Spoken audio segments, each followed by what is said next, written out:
Chapter 611, Fate Counselor Translator, Atlas Studios Editor. Atlas Studios Oravi was situated northeast of the Rørsted archipelago. The straight-line distance wasn't too great, but the safe sea route had required ships to take many twists and turns, causing the distance traveled to increase by several hundred nautical miles.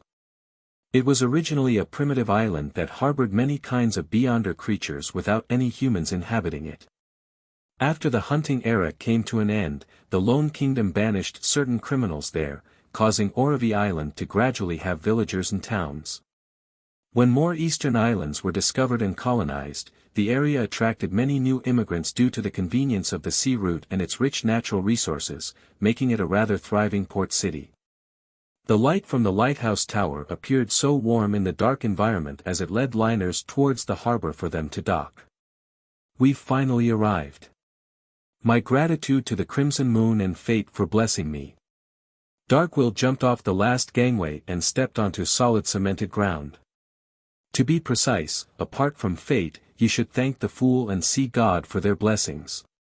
Klein held his leather suitcase with one hand as he tapped his cane. Darkwill properly put away the ring box which contained the die of probability, and he didn't delay in asking where the bellman, Carnot, stayed. He rented a carriage and went straight for St. Draco Cathedral. He then entered the magnificent bell tower which boldly used the colors of red, blue, and yellow. Inside the bell tower, Carnot had a cramped room he could call his own. Knock. Knock. Knock. Darkwill knocked on the door thrice, eager to hand over the item on his person. With a creak, the brown wooden door opened and out came a large man who was slightly hunched. He looked to be in his 40s, and individually, there was nothing strange about his facial features, but when put together, it was filled with an unharmonious vibe. Klein only took a glance and discovered that his eyes weren't leveled. His nostrils were of different sizes, and his left facial muscles were slightly loose, causing the corner of his mouth to droop slightly. It was the complete opposite for the right side of his face. Carnot's legs were obviously of different lengths, and one of his arms was thick, while the other was thin. His entire body was highly disproportional, making him extremely ugly. "Who are you?" Dressed in a black robe, Carnot glanced at the duo. "Are you the bellman, Carnot?" Darkwill asked cautiously. Carnot chuckled with one corner of his mouth raised while the other stayed low. "There shouldn't be a second person as ugly as me." "Indeed." Darkwill nodded very honestly before laughing. "I can tell that you have quite a good state of mind. To be honest, looks don't matter for a man. What's important is their skills in bed. TSK, that's because you haven't seen ladies who only have fetishes for good looks." Having experienced the era of celebrities of the masses, Klein scoffed from the side. Carnot's expression darkened as he said, "I don't wish to discuss such matters." "You have problems in that area?" "No problem. I have different kinds of medicine that can treat all your problems." Before Darkwill finished his sentence, Klein took a step forward, afraid that he would end up being beaten to death. He put half his body between them as he said in a deep voice, "He's Roy King's student." "I figured. Roy King once described his traits." Carnot made way and invited the two in. His room was extremely tiny, with only a single bed and a cabinet which could be used as a dining table. The washroom was at the bottom of the bell tower. Darkwill pulled out a ring box and handed it to Carnot as he forced a smile. "My teacher got me to hand this item to you." Carnot stole a glance at it and was clearly relieved to see 4 points. He said to Darkwill, "You aren't as unreliable as your teacher described you to be. I can tell that you didn't attempt to use it. That would have awoken it and make it realize that it's no longer sealed." The chubby apothecary's face blushed red as he honestly said, "That's because it's relatively quiet now. In another 1 to 2 hours, it will automatically roll itself. It's best you think of a method to seal it again." Carnot's face twitched. "Again? Well, I accidentally dropped it on the ground and then it came alive." Darkwill wanted to glance at his owl, Harry, but he realized that it hadn't followed him in. It was perched outside the bell tower to serve as a sentry. Carnot's eyes clearly widened as his hunched back nearly straightened. How did you arrive here? From his point of view, Roy King's student should have long died at the whims of the die. Darkwill hurriedly pointed to Gairman Sparrow and said, "It's all thanks to this gentleman. He's a powerful adventurer. He provided the most effective protection and a temporary method of sealing the die." What method was it? Carnot blurted out the question. Klein laughed and replied, "Trade secret." Carnot's expression changed a few times as he pressed his hand to his chest and bowed. "I thank you for your help on behalf of my organization." Darkwill continued, "Hiring him costs £1,000 and a request. The request is to help him find a mystical item with powerful offensive traits but without very serious negative side effects. He will purchase it at a reasonable price." I only had about £300, so that was all I could pay." "I'll have to rely on you to pay the rest." Carnot fell silent as the corners of his lips twitched. "I only have about £100. Suddenly, there was silence in the bellman's room. The wind from outside blew through the cracks and brushed across the three men's face. Finally, Carnot spoke again. "Perhaps Counselor Ricardo has the money. I'll lead you to him. From the looks of it, he trusts us. After all, a fate counselor is in no way comparable to a die of probability. If there were really problems with us, there would be no need for us to bring the die over to prevent any accidents and snatch away the uniqueness." Klein watched as Carnot picked up a lantern from the corner of the room. At this moment, he secret activated his spirit vision and simply scanned the man. Klein nearly pricked up his brows with the sight. This was because Carnot's aura colors were rather unique. There were no problems with his emotional colors, as they were very ordinary. However, his ether body which represented his body appeared unnatural. His heart was green, his head was purple, and his digestive system was yellow. It felt like they were different parts which were mashed together in great disharmony. At the same time, Carnot's soul also gave the same feeling. A monster that was stitched up internally. Klein made a rough judgment based on what he knew. After Carnot got the lantern, he turned his head to glance at the adventurer, Gairman Sparrow, and said without much of an expression, "I'm very sensitive to spirit vision. I believe you have noticed certain problems. I'm not a naturally born person. I'm a product of the Church of Earth Mother's attempts to refine the human body. I'm considered a failed specimen, which is why I do not have the ability in that aspect." His final sentence was directed at Darkwill. Carnot didn't speak again as he carried the lantern and donned a black robe. He hunched his huge body and used the dim light to walk down the stairs of the dark and silent bell tower. Product of the Church of Earth Mother's attempts to refine the human body. But St. Draco Cathedral belongs to the Church of Storms. Since it's a failed specimen, no attention is paid to it. Carnot turned his back on the Church of Earth Mother and became a member of the Life School of Thought. This is understandable. Both the Church of Earth Mother and the Life School of Thought hold the apothecary pathway, and they will definitely have some overlapping. But why would the Life School of Thought send this fellow, that doesn't seem simple to be a bellman, to the Church of Storms? Is it just a normal disguise, or there's a particular connection between the two? Klein followed Carnot in a seemingly calm manner as he walked out the bell tower and circled round to a stone bridge. Just as he came close to the left side of the bridge, Klein suddenly felt something as he looked diagonally upwards. The owl, Harry, had flown out as well and landed on a tree branch. Gotcha! The branch suddenly snapped as Harry plummeted. With great difficulty did it fly up again without falling to the ground. Darkwill was just about to say something when Carnot explained in a deep voice, "Counselor Ricardo is injured, so his powers are somewhat out of control. Once anyone enters a specific range, they will be tainted with bad luck." Carnot stopped in his footsteps as he threw the ring box containing the die under the bridge. "Mr. Counselor, Roy King's student has delivered the die." "Very good." A hoarse voice sounded from deep within the bridge's belly.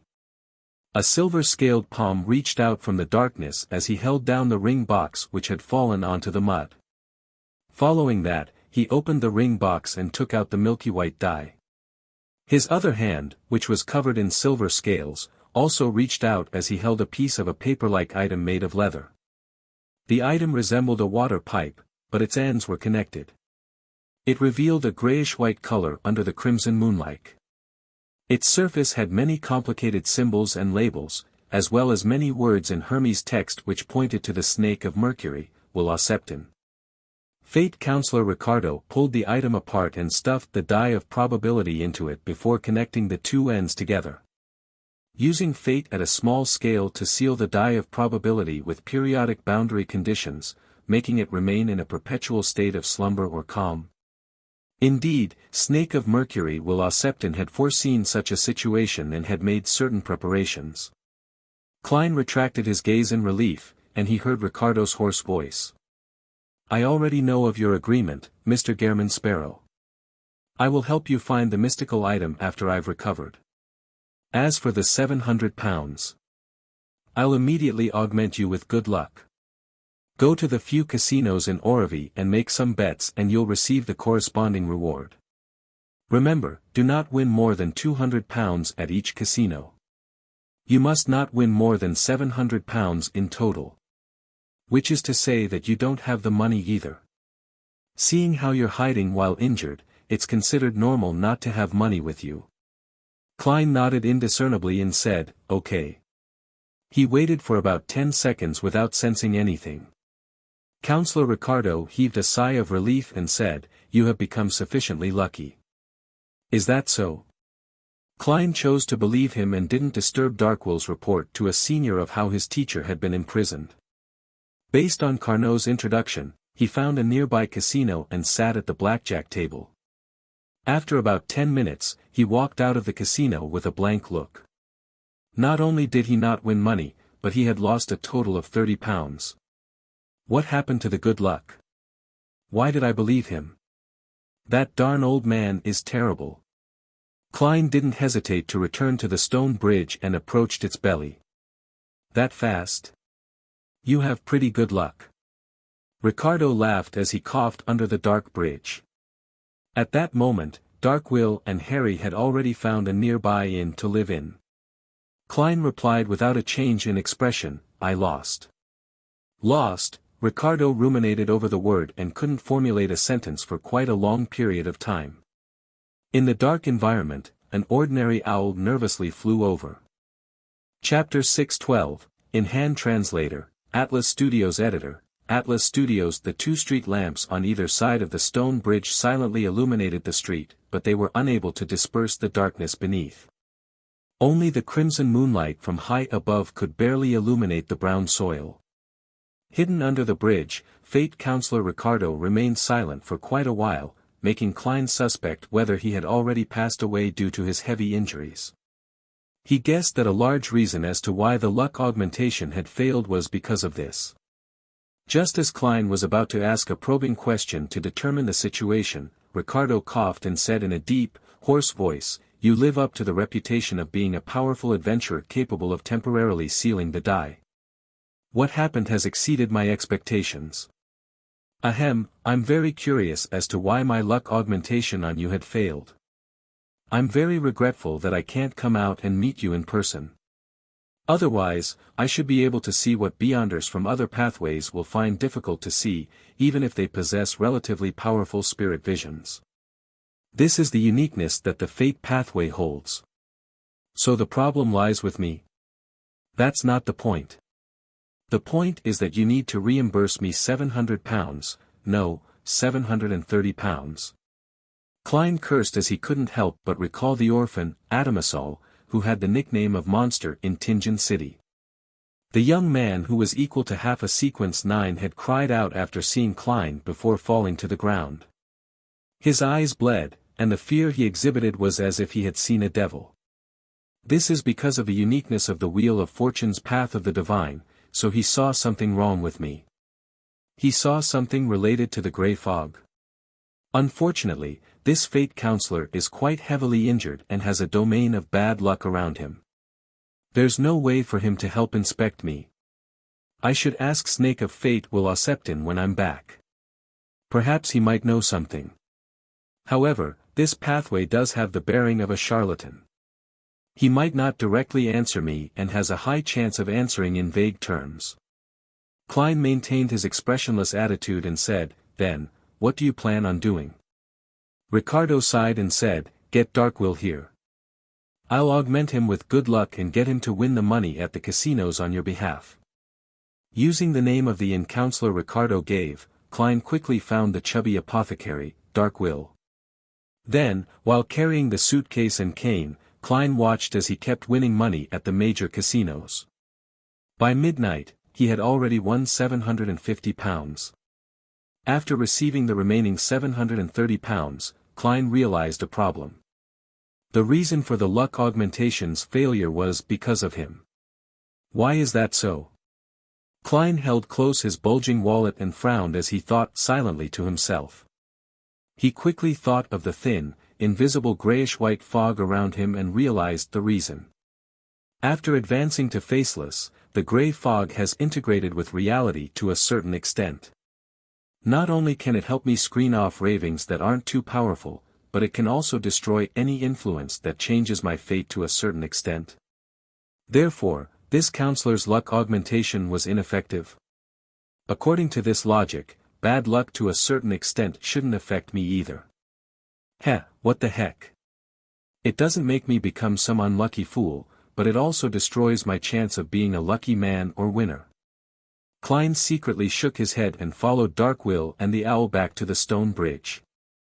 He informed Ricardo of how to summon his messenger and to immediately send him news once he obtained any information on a mystical item with powerful offensive traits. After doing all of this, Klein found an inn at the Orovie Islands port city and got a simple room for himself. Backlund.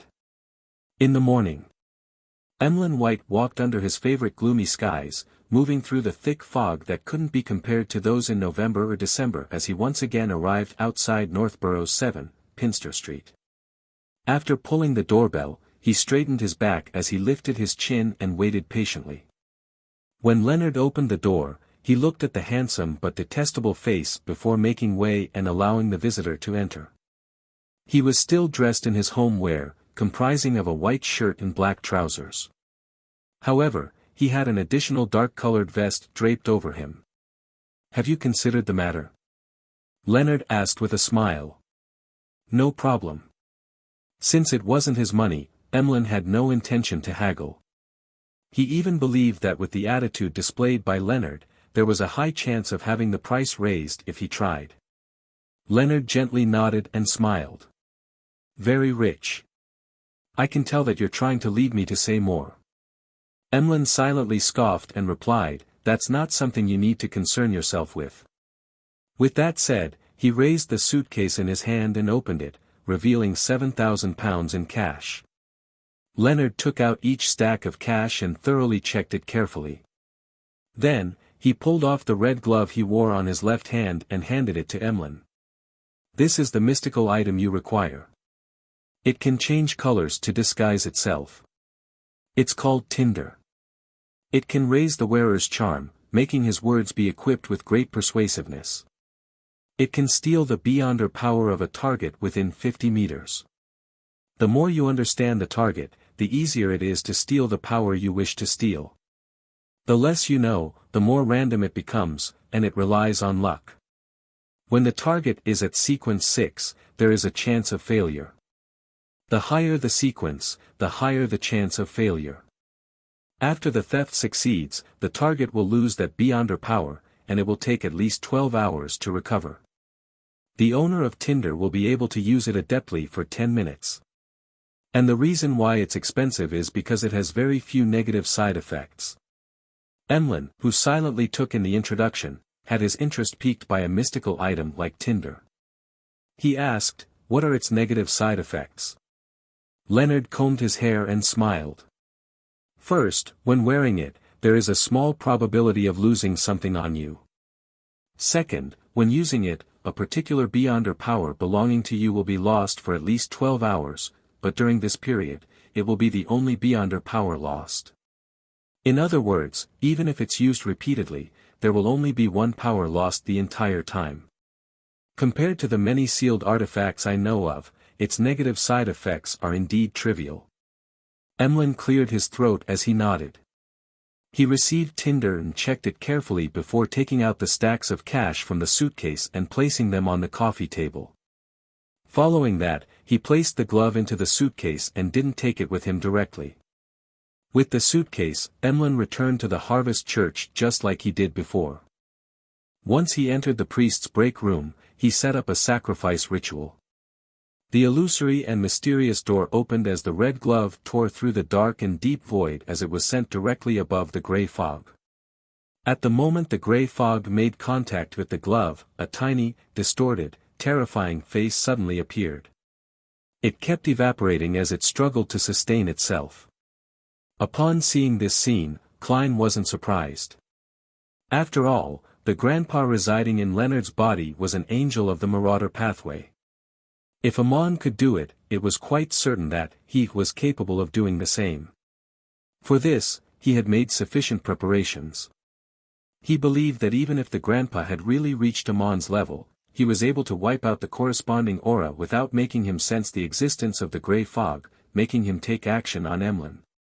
Picking up the sea god scepter, which had long been placed in front of him, Klein made the blue gems light up at the same time from a commanding position. Suddenly, silver light bloomed above the gray fog as the lightning carried portions of the gray fog's powers like a storm, zapping the tiny illusory face. The face dissipated completely before it could even cry out, leaving behind a dead translucent worm with 12 transparent rings. Worm of time, but it seems weaker than Amon. Klein muttered as he beckoned with his hand for the red glove and familiar worm to fly to him. After some serious scrutiny, he confirmed that the worm was basically identical to the one Amon's avatar had left behind. My dear poet's grandpa is of the same sequence as Amon. Sequence 1. No, not necessarily. Perhaps this is a unique trait of one of the earlier sequences. If it's really a sequence 1, the notion that Amon is the son of the creator and a king of angels makes it possible that he has fused with the uniqueness or has another sequence 1 characteristic. Klein made a guess, but he was unable to verify it. As for what the dead worm of time could be used for, or when its spirituality would completely dissipate, he could only throw it into the junk pile due to his lack of the corresponding knowledge. 7. Pinster Street, Backlund. Leonard Mitchell sat on the sofa with his eyes tightly closed. His legs were propped up on the coffee table as though he was using a short nap to make up for an entire night of being awake. After an unknown period of time, he suddenly opened his eyes and said with a suppressed voice, "What happened? Have you determined the true buyer of tinder?" An elderly voice rang out in his mind. "The aura I left behind has been eliminated, completely eliminated." "Did you discover anything?" Leonard retracted his feet as he asked in a deep voice. The ancient voice sighed. "Nothing. Everything was over before I could react. If I were in my best state, I might have been able to grasp the relevant clues. Unfortunately, I've remained in a weak state for years." Leonard remained silent for more than 10 seconds before he shook his head. "Then we'll temporarily treat it as if this never happened." Above the gray fog, Klein listened to Emlyn's report and took note of the information regarding the mystical item. He fiddled with the glove named Tinder as he examined it. Heh, this way, I'll have a glove for my right hand," he chuckled as he muttered to himself. After serious consideration, Klein abandoned the thought of immediately extracting the mental corruption of the true creator from the all-black eye. This was to ensure his success, hoping to leave the chance to the moment when he was concocting the Nimblewright Master Potion. According to the records of the City of Silver, even without the gray fog screening, there were no problems with such a procedure. Furthermore, with the gray fog, there wouldn't be any additional accidents, even if it were the mental corruption left behind by the true creator. I can also use Tinder normally. Yes, when I need to use it, I have to put my cash, pocket watch, and other mystical items above the gray fog. I mustn't let any item become lost. In fact, even if I don't do so, the problem isn't too great. I'm a seer. Do I need to be afraid of not being able to find things I dropped? Heh heh. In a normal battle, I'll have creeping hunger on my left hand and tinder on my right. Just the thought of it sounds formidable. Klein reined in his thoughts and discovered that everything related to the Sequence 5 Nimblewright Master Potion was ready, apart from the two commonly seen supplementary ingredients. He nodded indiscernibly and muttered silently to himself, I just need to wait for the faceless potion to be completely digested. Then, I'll board the ship of Admiral of Stars or the Hanged Man and head east of the Sonia Sea to find mermaids. Chapter 613, Leonard's Investigation Translator, Atlas Studios Editor, Atlas Studios Lone Kingdom, Eastchester County, Stone City. Having left the manor, Audrey moved into a villa. After she finished engaging in social gatherings with the local nobles, she sent her servant to the Varvat Bank to withdraw a sum of cash. She didn't need to worry about this any further. She could easily pay off the £2,000 she owed Mr. Fool's Blessed, and she could also pay the £1,800 she owed Mr. World for the psychiatrist characteristic.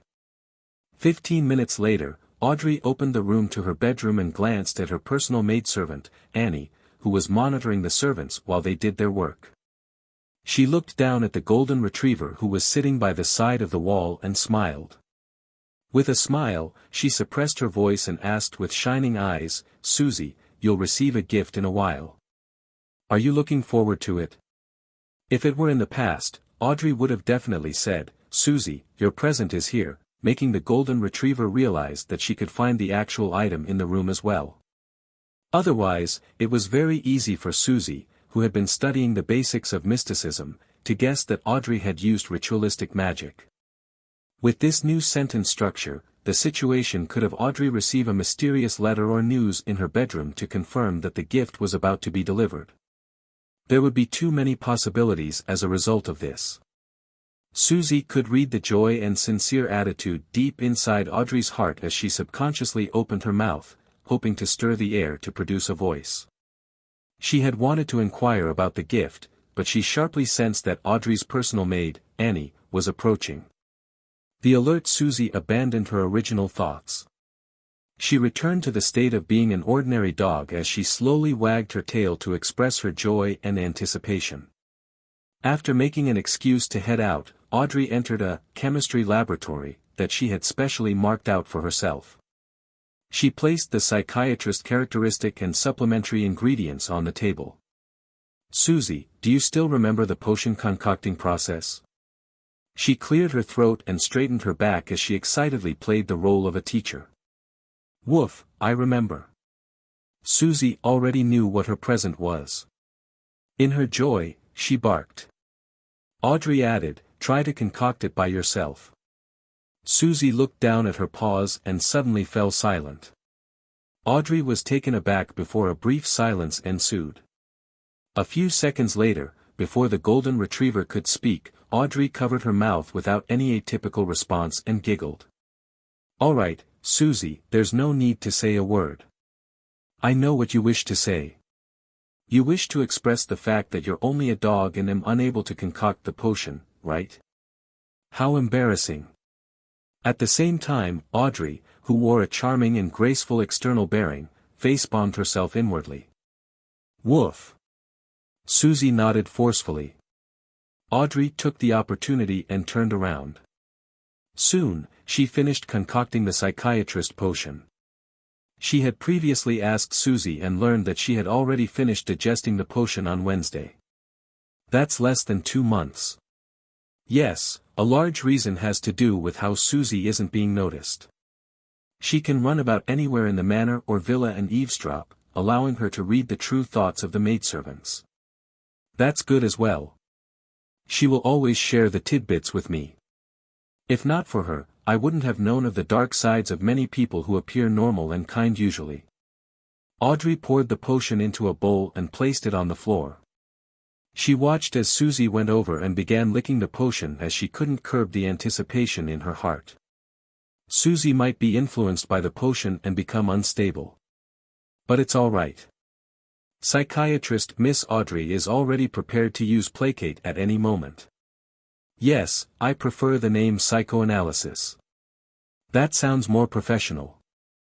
Audrey stared at Susie with her beautiful emerald-like eyes with great seriousness and discovered that Susie's pupils were gradually fading and turning vertical. Dark gold scales seemed to grow beneath her thick fur, and the spirituality that belonged to Susie kept radiating outwards as though it was interweaving with the entire villa's space. After calming her somewhat nervous emotions, Audrey scrutinized Susie's state.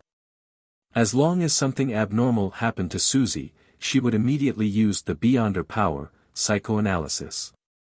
Suddenly, Susie's voice sounded out in her ears. "Audrey, I'm done." Audrey was temporarily at a loss on what to say. In her dream, Daisy returned to Eastborough and to the old apartment she had lived in for years. She pushed open the door and saw her mother, Liz, and her sister, Freja, doing the laundry diligently. Daisy instantly became delighted and was just about to join them. She was in charge of ironing the laundry. At this moment, she heard knocking at the door. She turned her head and realized that the visitor was a young man in a black and white checkered police uniform. The officer had black hair and green eyes, with a somewhat blurry face. He held a notebook and fountain pen as he asked, "In the Capim case, apart from what you mentioned, is there anything else you didn't mention to us?" "It's all nothing important," Daisy answered in a rather groggy manner. The handsome officer looked down at his notebook and said, "It's fine. I'm willing to listen." Daisy looked back at the clothes which were hung up, feeling as though she had forgotten some instructions. She honestly described all sorts of trivialities. "In the end," she said, "after I was abducted, my mother and sister had hired a private detective to search for me. His name is Mr. Sherlock Moriarty. He's a good man. Although he didn't find me directly, he later contacted a reporter to help me get compensated with the foundation money." The black-haired and green-eyed officer looked up again and glanced at Daisy before revealing a warm smile. "Very good. Your answer is very satisfactory. Do you still remember the private detective's appearance?" Daisy nodded. Without any alarm, she saw Mr. Sherlock Moriarty standing beside her. The detective had grown a thick beard and wore gold-rimmed glasses. It was almost identical to the one in her memories. After the black-haired, green-eyed officer sized up the image a few times, he seemed to vanish at some point in time without Daisy realizing it.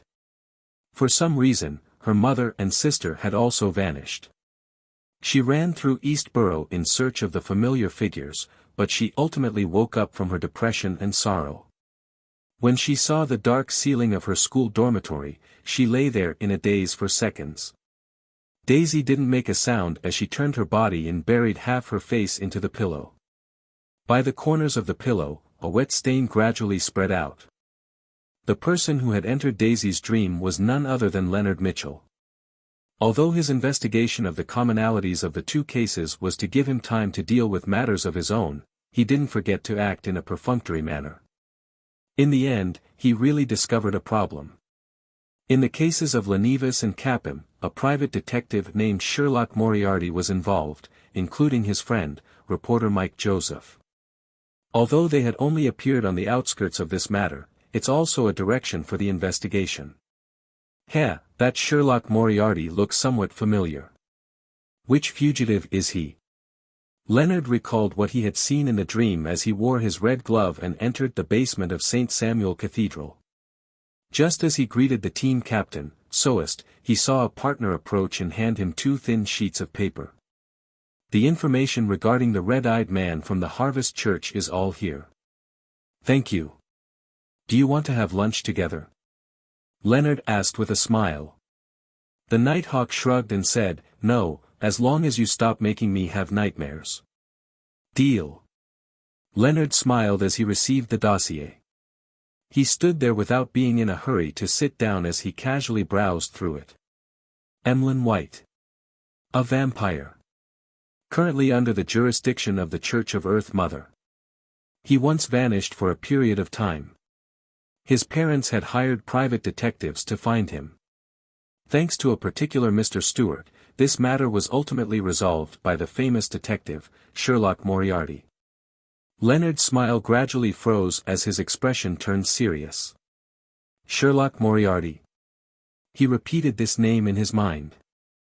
Klein wasn't in a rush to find an opportunity to engage in true acting. He toured Orovie Island's port city with the mindset of a tourist, finding a brief and rare moment of relaxation in his tense life. This city had mostly immigrants from Lone. The cuisine wasn't much different from the east coast of the kingdom, with the only difference being that there were rare fruits and all sorts of seafood here. It was also quite a unique trait of the city. This place was rich in natural resources and was located in a key location on the safe sea routes. The standard of living was pretty good. Even the farmers in the suburbs could save up some money through their fruit gardens. This didn't mean that Orovie didn't have poor people or the lower class.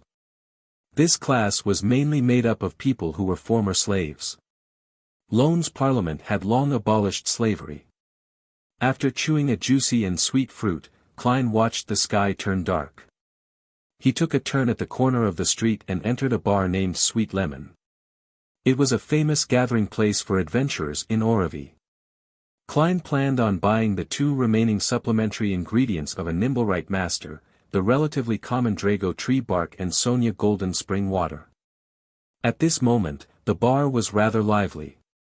There were many people holding up cups around the boxing ring as they cheered loudly.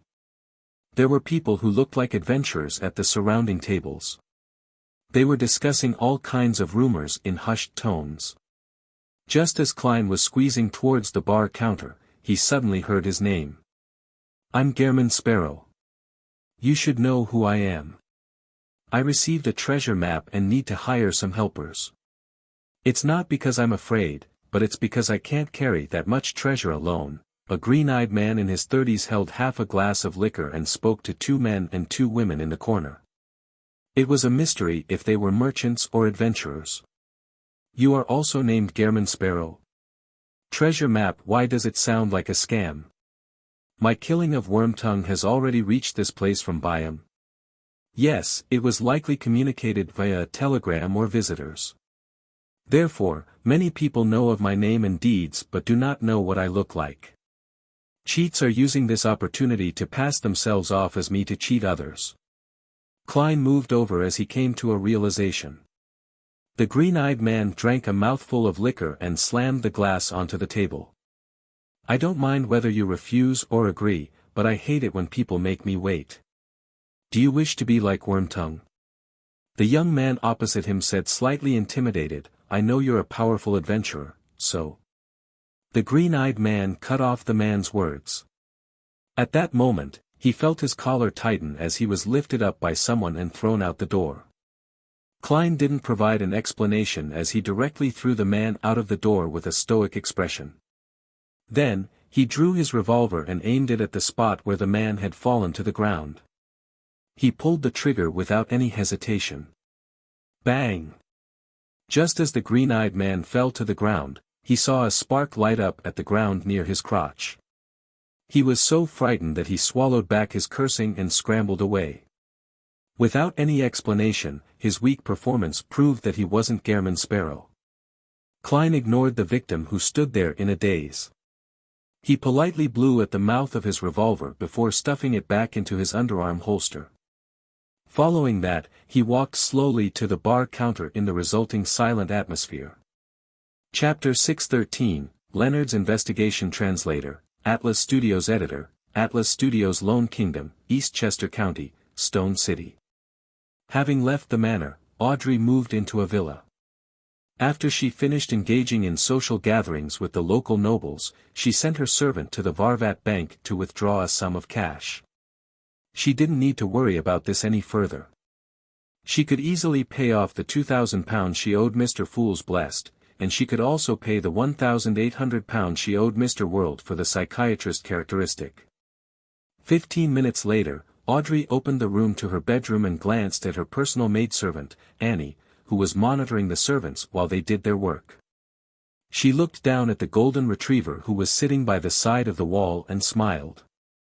With a smile, she suppressed her voice and asked with shining eyes, "Susie, you'll receive a gift in a while. Are you looking forward to it?" If it were in the past, Audrey would have definitely said, "Susie, your present is here," making the golden retriever realize that she could find the actual item in the room as well. Otherwise, it was very easy for Susie, who had been studying the basics of mysticism, to guess that Audrey had used ritualistic magic. With this new sentence structure, the situation could have Audrey receive a mysterious letter or news in her bedroom to confirm that the gift was about to be delivered. There would be too many possibilities as a result of this. Susie could read the joy and sincere attitude deep inside Audrey's heart as she subconsciously opened her mouth, hoping to stir the air to produce a voice. She had wanted to inquire about the gift, but she sharply sensed that Audrey's personal maid, Annie, was approaching. The alert Susie abandoned her original thoughts. She returned to the state of being an ordinary dog as she slowly wagged her tail to express her joy and anticipation. After making an excuse to head out, Audrey entered a chemistry laboratory that she had specially marked out for herself. She placed the psychiatrist's characteristic and supplementary ingredients on the table. "Susie, do you still remember the potion concocting process?" She cleared her throat and straightened her back as she excitedly played the role of a teacher. "Woof, I remember." Susie already knew what her present was. In her joy, she barked. Audrey added, "Try to concoct it by yourself." Susie looked down at her paws and suddenly fell silent. Audrey was taken aback before a brief silence ensued. A few seconds later, before the golden retriever could speak, Audrey covered her mouth without any atypical response and giggled. "All right, Susie, there's no need to say a word. I know what you wish to say. You wish to express the fact that you're only a dog and am unable to concoct the potion, right? How embarrassing." At the same time, Audrey, who wore a charming and graceful external bearing, face-bombed herself inwardly. "Woof." Susie nodded forcefully. Audrey took the opportunity and turned around. Soon, she finished concocting the psychiatrist potion. She had previously asked Susie and learned that she had already finished digesting the potion on Wednesday. That's less than 2 months. Yes, a large reason has to do with how Susie isn't being noticed. She can run about anywhere in the manor or villa and eavesdrop, allowing her to read the true thoughts of the maidservants. That's good as well. She will always share the tidbits with me. If not for her, I wouldn't have known of the dark sides of many people who appear normal and kind usually. Audrey poured the potion into a bowl and placed it on the floor. She watched as Susie went over and began licking the potion as she couldn't curb the anticipation in her heart. Susie might be influenced by the potion and become unstable. But it's all right. Psychiatrist Miss Audrey is already prepared to use placate at any moment. Yes, I prefer the name psychoanalysis. That sounds more professional. Audrey stared at Susie with her beautiful emerald-like eyes with great seriousness and discovered that Susie's pupils were gradually fading and turning vertical. Dark gold scales seemed to grow beneath her thick fur, and the spirituality that belonged to Susie kept radiating outwards as though it was interweaving with the entire villa space. After calming her somewhat nervous emotions, Audrey scrutinized Susie's state. As long as something abnormal happened to Susie, she would immediately use the beyond her power, psychoanalysis. Suddenly, Susie's voice sounded out in her ears. "Audrey, I'm done." Audrey was temporarily at a loss on what to say. In her dream, Daisy returned to Eastborough and to the old apartment she had lived in for years. She pushed open the door and saw her mother, Liz, and her sister, Freja, doing the laundry diligently. Daisy instantly became delighted and was just about to join them. She was in charge of ironing the laundry. At this moment, she heard knocking at the door. She turned her head and realized that the visitor was a young man in a black and white checkered police uniform. The officer had black hair and green eyes, with a somewhat blurry face. He held a notebook and fountain pen as he asked, "In the Cap'n case, apart from what you mentioned, is there anything else you didn't mention to us?" It's all nothing important, Daisy answered in a rather groggy manner. The handsome officer looked down at his notebook and said, "It's fine. I'm willing to listen." Daisy looked back at the clothes which were hung up, feeling as though she had forgotten some instructions. She honestly described all sorts of trivialities. "In the end," she said, "after I was abducted, my mother and sister had hired a private detective to search for me. His name is Mr. Sherlock Moriarty. He's a good man. Although he didn't find me directly, he later contacted a reporter to help me get compensated with the foundation money." The black-haired and green-eyed officer looked up again and glanced at Daisy before revealing a warm smile. "Very good. Your answer is very satisfactory. Do you still remember the private detective's appearance?" Daisy nodded. Without any alarm, she saw Mr. Sherlock Moriarty standing beside her. The detective had grown a thick beard and wore gold-rimmed glasses. It was almost identical to the one in her memories. After the black-haired, green-eyed officer sized up the image a few times, he seemed to vanish at some point in time without Daisy realizing it.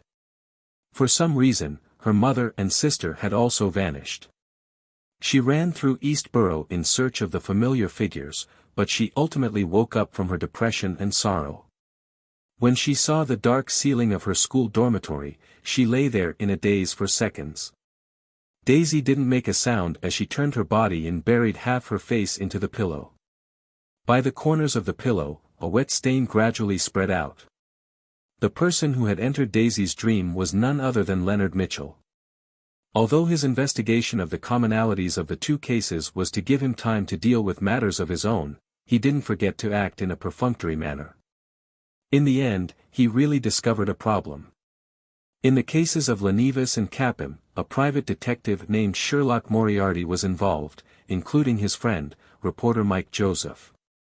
Although they had only appeared on the outskirts of this matter, it's also a direction for the investigation. That Sherlock Moriarty looks somewhat familiar. Which fugitive is he? Leonard recalled what he had seen in the dream as he wore his red glove and entered the basement of St. Samuel Cathedral.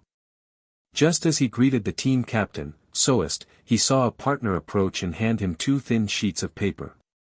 "The information regarding the red-eyed man from the Harvest Church is all here. Thank you. Do you want to have lunch together?" Leonard asked with a smile. The Nighthawk shrugged and said, "No, as long as you stop making me have nightmares." "Deal."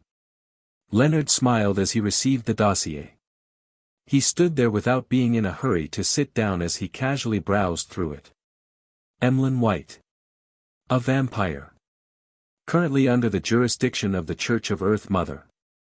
He once vanished for a period of time. His parents had hired private detectives to find him.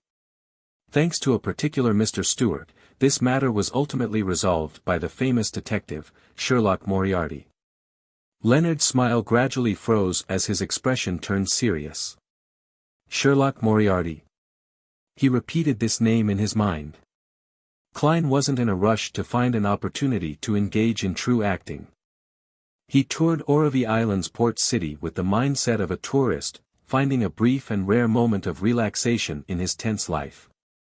This city had mostly immigrants from Lone. The cuisine wasn't much different from the east coast of the kingdom, with the only difference being that there were rare fruits and all sorts of seafood here. It was also quite a unique trait of the city. This place was rich in natural resources and was located in a key location on the safe sea routes. The standard of living was pretty good. Even the farmers in the suburbs could save up some money through their fruit gardens. This didn't mean that Orovie didn't have poor people or the lower class. This class was mainly made up of people who were former slaves. Lone's parliament had long abolished slavery. After chewing a juicy and sweet fruit, Klein watched the sky turn dark. He took a turn at the corner of the street and entered a bar named Sweet Lemon. It was a famous gathering place for adventurers in Orovie.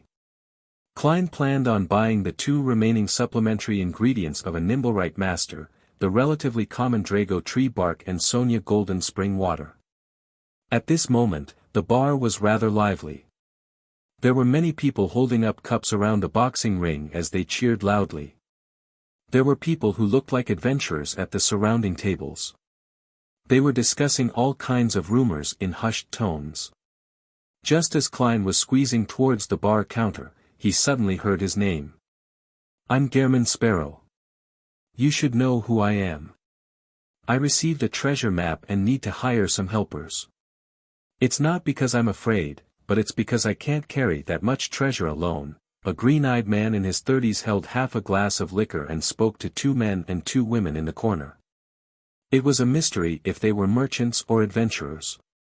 "You are also named Gehrman Sparrow? Treasure map, why does it sound like a scam? My killing of Wormtongue has already reached this place from Byam." "Yes, it was likely communicated via a telegram or visitors. Therefore, many people know of my name and deeds but do not know what I look like. Cheats are using this opportunity to pass themselves off as me to cheat others." Klein moved over as he came to a realization. The green-eyed man drank a mouthful of liquor and slammed the glass onto the table. "I don't mind whether you refuse or agree, but I hate it when people make me wait. Do you wish to be like Wormtongue?" The young man opposite him said, slightly intimidated, "I know you're a powerful adventurer, so..." The green-eyed man cut off the man's words. At that moment, he felt his collar tighten as he was lifted up by someone and thrown out the door. Klein didn't provide an explanation as he directly threw the man out of the door with a stoic expression. Then, he drew his revolver and aimed it at the spot where the man had fallen to the ground. He pulled the trigger without any hesitation. Bang! Just as the green-eyed man fell to the ground, he saw a spark light up at the ground near his crotch. He was so frightened that he swallowed back his cursing and scrambled away. Without any explanation, his weak performance proved that he wasn't Gehrman Sparrow. Klein ignored the victim who stood there in a daze. He politely blew at the mouth of his revolver before stuffing it back into his underarm holster. Following that, he walked slowly to the bar counter in the resulting silent atmosphere. Chapter 614, Adventure Association Translator, Atlas Studios Editor, Atlas Studios. Klein sat in front of the bar counter and slammed his fist onto the counter. 1 glass of Southville beer.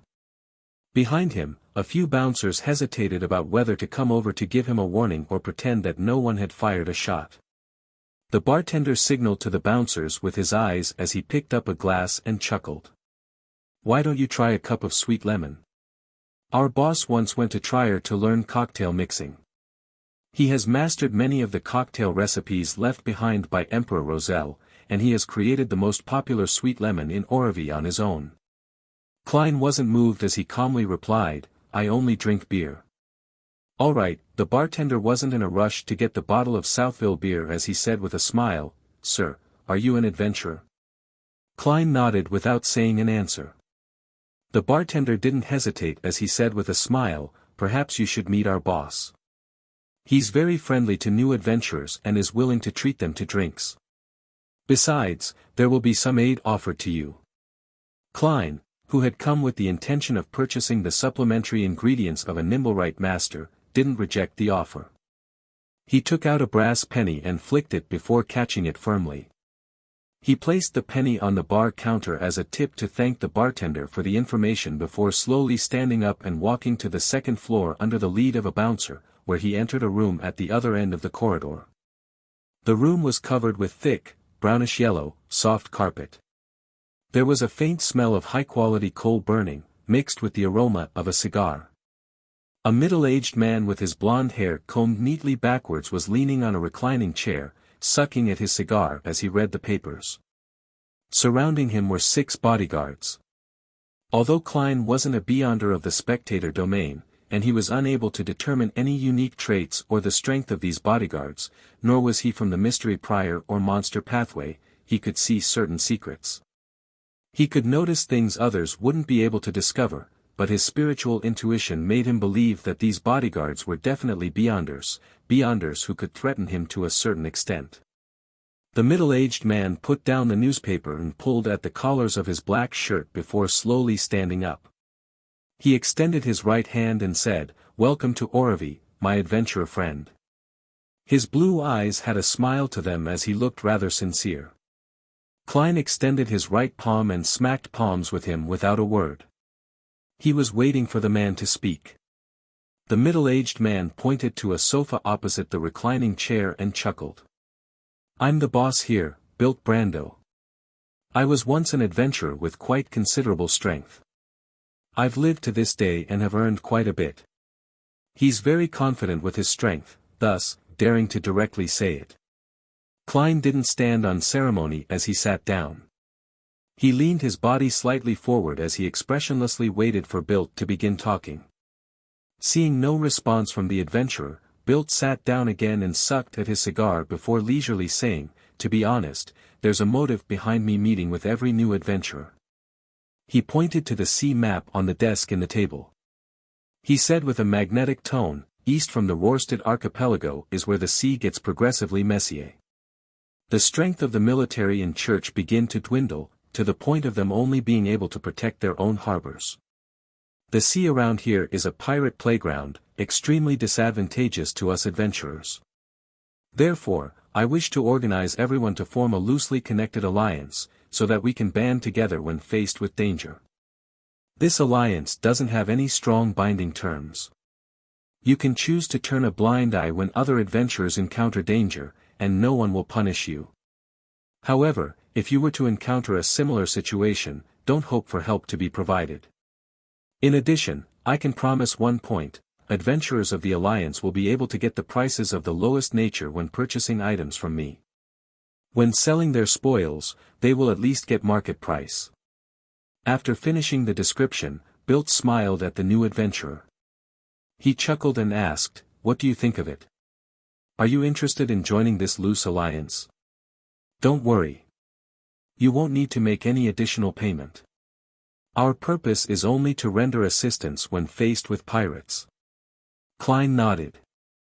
"It sounds pretty good." I think so too.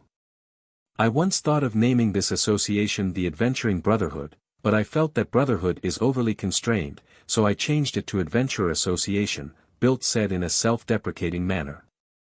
Having said that, he lowered his hand with the cigar and smacked his lips. He shook his head and smiled. "Sorry, I forgot to ask your name." Klein maintained his posture and replied in a deep voice, "Gehrman Sparrow." "Gehrman Sparrow." Bilt's eyelids jumped as his smile instantly stiffened.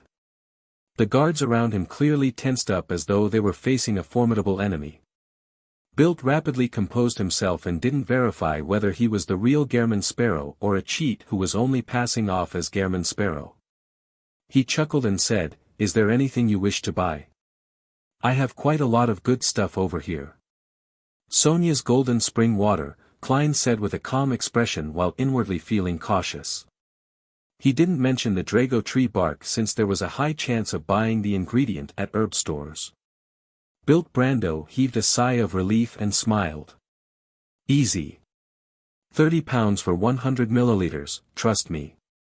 Even if you head to Sonia Island, it will only be a few pounds cheaper than this price. Those barbarians from Fasak have sealed off the fountain source, so it's difficult for others to get any of it." "Deal." Klein had a rough idea of the price of the golden spring water, and he knew that £30 for 100 milliliters was indeed rather cheap.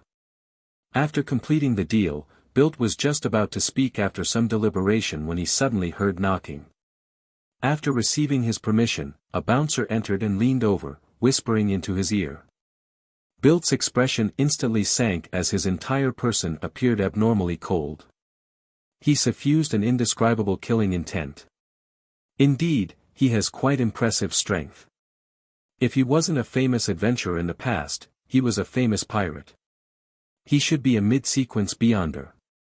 Klein looked at him as he calmly made an assessment. Bilt turned his head and said to Klein with some difficulty, "Mr. Sparrow, I have matters to tend to. We can have drinks together if the opportunity arises." "Okay." Klein slowly got up, without any intention of involving himself in Bilt's matters. Of course, this didn't mean that he wasn't curious, but curiosity was never something that could change the way he did things. After leaving Sweet Lemon, Klein successfully returned to his inn. City of Silver, daytime, which was marked by frequent lightning. After Derek Berg finished practicing all the different Beyonder powers of Solar High Priest, he followed the edge of the training field and headed for the Twin Towers. After numerous tarot gatherings, he gradually gained an understanding of the pattern and roughly knew the frequency of the alternating lightning before he would be pulled above the gray fog by Mr. Fool. And now was the final day. Because of this, he had to go to the library to read through historical information involving ancient gods, so as to offer them to Mr. Fool. After passing through the partitioned area of the training field, Derek subconsciously looked inside and saw exploration members resting inside. It was the exploration team led by the 6-member council's chief, Colin Iliad. They had recently finished the exploration based on the information they had received from Jack, and they had returned to the City of Silver where they were now in quarantine. Derek retracted his gaze with a somewhat heavy heart as he went all the way to the steeple and went to the 3rd floor where the library was. He was just about to walk to the bookshelf that held all the ancient books on legends when he caught a familiar figure through the corner of his eye. It was a fair and beautiful woman in her 30s. She wore a long black robe embroidered with mysterious purple patterns. Her curly silvery gray hair cascaded down. She was none other than the elder of the 6-member council who had been imprisoned for a prolonged period of time, Lovia Tiffany. She swept her faint gray eyes over as Derek felt his soul being penetrated. He couldn't help but stiffen for a second. "Greetings, Elder Lovia." He hurriedly lowered his head as he pressed his hand to his chest. Lovia walked over and nodded gently. "I've been removed from quarantine." She turned and left after calmly saying that, as though she was making an announcement. Derek stood on the spot as a layer of cold sweat seeped out from his back. Why has she been released? The 6-member council has already determined that she's all right. Derek thought as his nerves tensed up in an abnormal fashion. Monday afternoon, above the gray fog. Klein placed his elbows on the armrest as he crossed his fingers and watched as beams of crimson light lit up before receding into blurry figures. Then, he heard Miss Justice's brisk greeting. "Good afternoon, Mr. Fool." Chapter 615, Grayish-White Fog Translator, Atlas Studios Editor, Atlas Studios. While Miss Justice was doing the greetings, the hermit Katlia maintained her silence as she observed as she did before. She didn't involve herself in matters, as though she was an outsider at this gathering. She watched as Miss Justice and Miss Magician conjured their Roselle diary pages to pay off their previous debts. Then, she carefully glanced at Mr. Fool without daring to look straight at him. Yet, she still wasn't able to see further through the special gray fog. Her dark purple eyes were only capable of seeing clothes that were definitely conjured. With the 3 pages of Roselle's diary, Klein wasn't in a rush to read it like before. After all, he had already interacted and used a Grade 0 sealed artifact and knew what a uniqueness of a Beyonder pathway looked like. He had even intimidated such a divine artifact, so he believed that regardless of Emperor Roselle's content, there was nothing that could shock him greatly. Unless he was given a demoness blessing by some powerhouse with a unique ability and temporarily became a woman. Klein joked inwardly as he surveyed the long bronze table in interest. Ma'am Hermit's curiosity is different from Miss Justice and Company's. She pays great attention to the matter of Roselle's diary. Klein retracted his gaze and took note of this discovery. Then, he casually read the yellowish-brown goatskin. April 22nd. We plan on entering, to explore the abyss. April 23rd. We followed the pitch-black ocean, passed through the liquid-like fog, and arrived at the mountain peak that resembled a monster. Behind it was endless black fog. It seemed to blanket an entire continent. However, looking at the bottom of the peak makes it seem endless and without limit. I had joked with Edwards that if I were to commit suicide by jumping off that cliff, I might never fall to the ground, forever in a state of falling. Upon seeing this, Klein nearly pricked up his brows. He couldn't believe that Roselle would dare to organize his own knights and sailors to explore the periphery of the region after seeing the abyss. Isn't he afraid of dying? Legend has it that it's a place that can corrupt everything, causing all life to perish.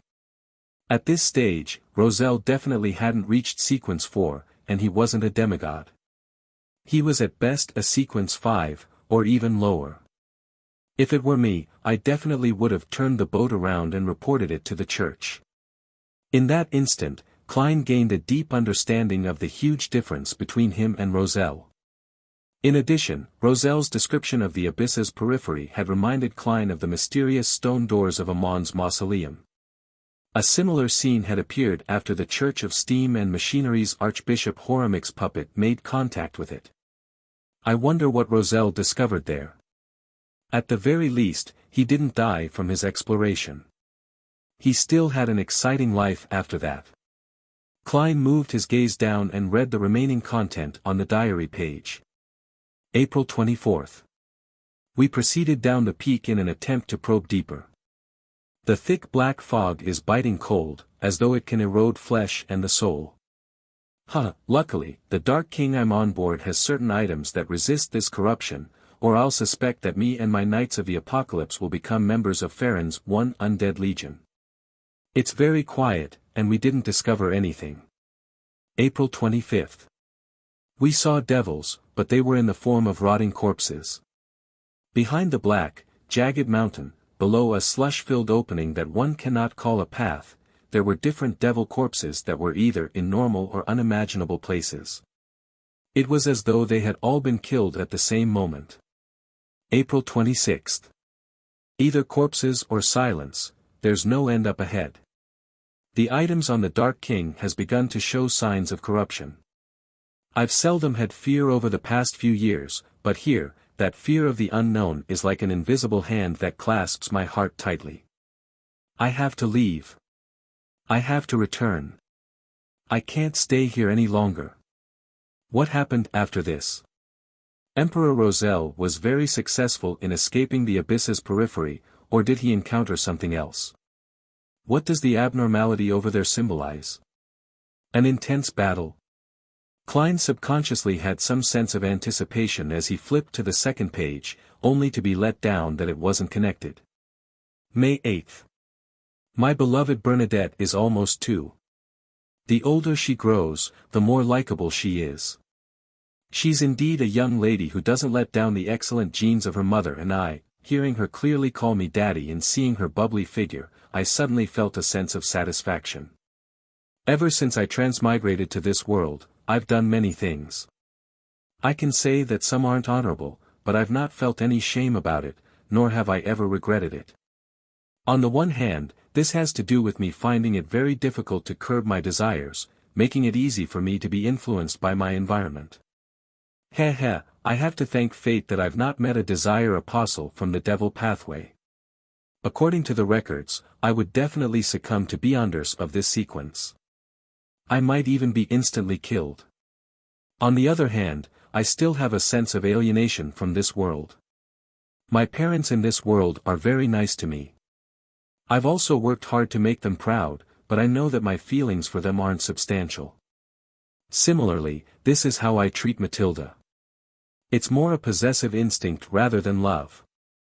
I have to admit that my mental state is like playing a role-playing game in virtual reality. My parents, brothers, and friends are all non-playable characters. I can devote some of my feelings to them, but never anything serious. Therefore, I can join all kinds of corrupted gatherings without any sense of guilt. I can face people I know well in a cold, ruthless manner. It's just like when I played the Elder Scrolls. I could slaughter an entire village just for a chicken. But after Bernadette was born, I realized that I had an additional sense of belonging to this world. I was no longer as estranged from it. This is my child, a living child of mine. Perhaps this is what so-called maturity is. Without children, it's impossible to realize this feeling. No, I don't even have a girlfriend. However, I have to be alert about this state of mind that's mentioned in this entry. It might not exist in the past, but it doesn't mean it wouldn't appear in the future. The higher the sequence, the greater one's godhood is than their humanity. Klein sighed silently as he flipped to the third diary page. January 6th, a brand new year, a brand new beginning. After advancing to artisan, I finally have the powers to do that thing. That is to create the mysterious silver plate in my memories. There is a high chance that my transmigration was a result of it. In fact, after I became a savant, I could already recall its appearance, as well as the strange symbols and patterns on its surface. But the past me could clearly sense that I wasn't able to replicate something like that. January 9th. I finally succeeded after repeated failures. Holding the silver plate filled with special symbols and patterns, I tried hard to inject my spirituality in a bid to activate it. An endless grayish-white fog seemed to surface before my eyes, but nothing happened. Is it a problem with the material, or am I lacking certain requisites? January 10th. According to my recollections of my transmigration experience, I restored my past state, believing that I no longer lacked anything. However, the mysterious silver plate only showed me the strange gray fog. It wasn't able to help me do anything. Since this doesn't work, how did I succeed in my transmigration back then? I temporarily gave up on my attempts, and I destroyed the silver plate I created. Perhaps when I'm a high-sequence beyonder and become a demigod, I will have a way to interpret those patterns and symbols to figure out the truth behind my transmigration. Yes, I'll definitely become a demigod. I'm the protagonist of this era. Grayish-white fog. The Emperor saw an endless grayish-white fog after replicating the mysterious silver plate from Earth. Klein's eyes suddenly shrank when he read the diary entry. There happened to be an immutable endless gray fog beneath his feet.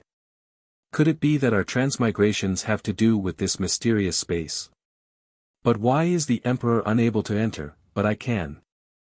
According to the Emperor's diary entries of the last few stages of his life, he definitely didn't crack the mystery of the silver plate. Otherwise, he wouldn't have not thought of this place when he was in his moment of great despair and mania. He wouldn't have not used this place as his crutch. Klein raised his head as his gaze landed outside the ancient palace. He recalled that deep in this mysterious space, there was a staircase of light that seemed to lead to heaven. It seemed to correspond to his sequence. The staircase appeared to be built for giants, and its destination was the gray fog which seemed to support something that stood in midair. The secret of our transmigration lies there. Klein made the diary pages in his hand vanish before he leaned back into his chair and said with a normal tone, "You may begin." Derek originally wished to bring forward his request to purchase the Sequence 6 potion formula after Solar High Priest, but Elder Lovia's release made him temporarily abandon his plans. He couldn't wait to mention everything that had happened, wishing to obtain the necessary guidance. Considering how this was still the transaction segment, he held back his desire as he waited in silence. There's something on little son's mind. Something unexpected happened in the City of Silver. Audrey thoughtfully retracted her gaze and similarly didn't request to purchase anything. At this moment, Alger surveyed the area and voiced out. I need the potion formula of Ocean Songster. Indeed, he's already a Sequence 6, a wind-blessed. Isn't he someone from the Church of Storms? Why is he looking for the Ocean Songster's potion formula elsewhere? Obtaining it internally from the Church is a lot easier. He has secrets he wishes to keep from the Church of Storms, or was he just pretending to be someone from the Church of Storms? Cadlia instantly had many theories as she gently took note. I can help you take note. Upon noticing the hermit's response, Alger asked, Ma'am, is there anything you need? I can search for clues ahead of time, so as to trade for the potion formula. Chapter 616, Silver Lining Translator, Atlas Studios Editor, Atlas Studios. What do I need? Cadlia silently chuckled, having sensed that the hanged man was probing her with a very ordinary question. Any needs meant clues. Ignoring the fact that I've already obtained the potion formula for Sequence 4 Mysticologist of the Mystery Prior Pathway, and accumulating points for one of the main ingredients, even without anything, I have no lack of corresponding resource channels, and far more than one. Cadlia had another thought as she recalled the sea god scepter which Mr. Fool wielded. She then smiled and said, I need a mystical item at the demigod level. The kind with acceptable side effects. At that instant, Alger nearly retorted, asking her not to crack a joke. Even in the Church of Storms, one wasn't necessarily capable of obtaining a similar item for years, much less a Beyonder who was obviously only a mid-sequence Beyonder. If I had an item at the demigod level without any real negative side effects, why wouldn't I keep it for my own use? Alger knew that the hermit was using mockery to respond to his attempt at sounding her out, but he wasn't as irascible as his peers. He slowly took a deep breath and said, I'll keep an eye out. But ma'am, you should know very well that just an effective clue towards such an item might be enough to cover the cost of an ocean songster's potion formula. Very staid. Not easily angered. This is very different from the usual style of the Church of Storms. Was the conclusion of my first observation wrong? He's only disguising himself as a priest of the storm. No, I can't think of it that way. This might also be because he doesn't dare to flare up under Mr. Fool's watch. Or perhaps, he's just an odd one out in the Church of Storms. There might not be many, but it's not extremely rare. Cadlia wasn't greedy. She didn't sound him out a second time as she nodded. I know. As the conversation between the two came to an end, no one made any requests during the transaction segment. A number of members already had the means to obtain whatever they needed, so there was no need to make any requests for purchases. It was mainly Audrey and Furs who were waiting for the subsequent potion formulas. Another reason stemmed from their financial situation or circumstances, and they weren't able to make any early expenditures. This included Emlyn, who was filled with desire for the Sanguine's Viscount inheritance, as well as Miss Magician who wanted a mystical item. Indeed, as everyone slowly cast off their statuses as low-sequence Beyonders, advancements are no longer that fast. The rate of transactions will also rapidly drop. In the past, there was basically 1 or 2 deals every week, but now, it might be 2 to 3 weeks. In the future, it might even be 3 to 4 months.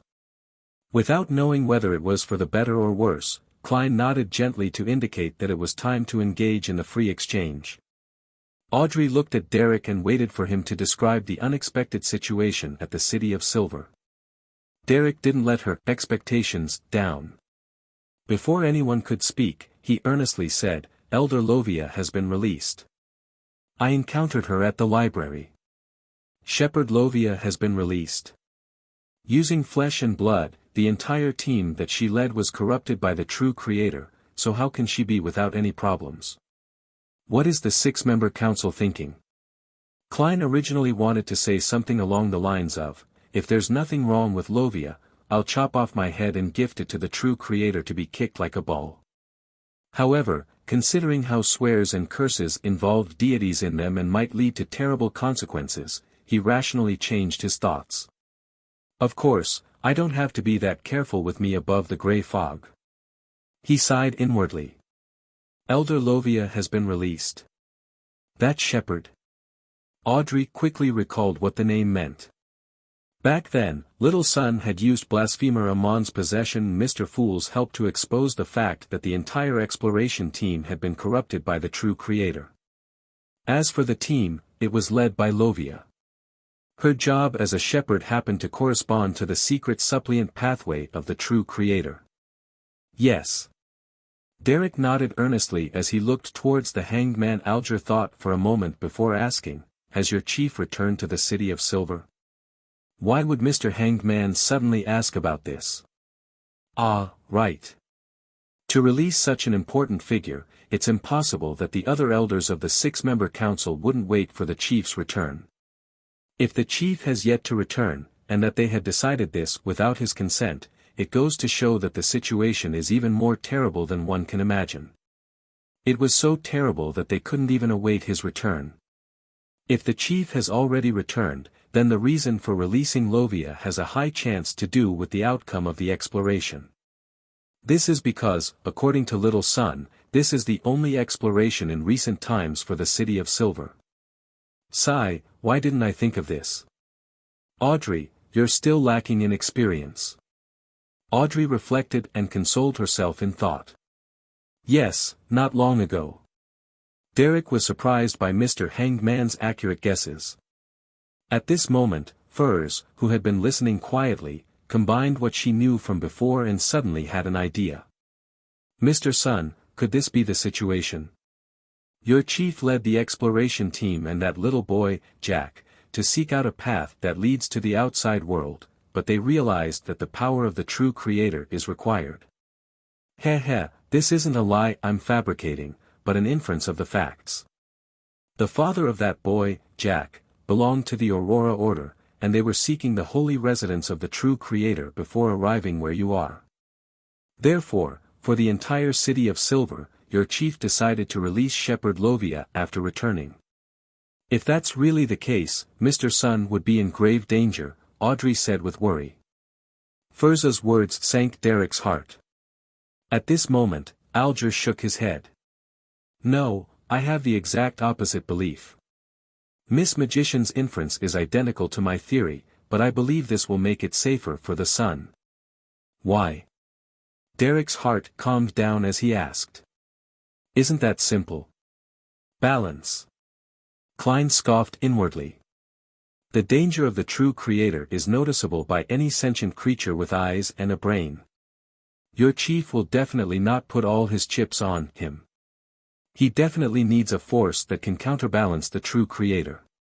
As for you, the one who exposed their ploy, you were possessed by Blasphemer Amon, so you might represent another possibility.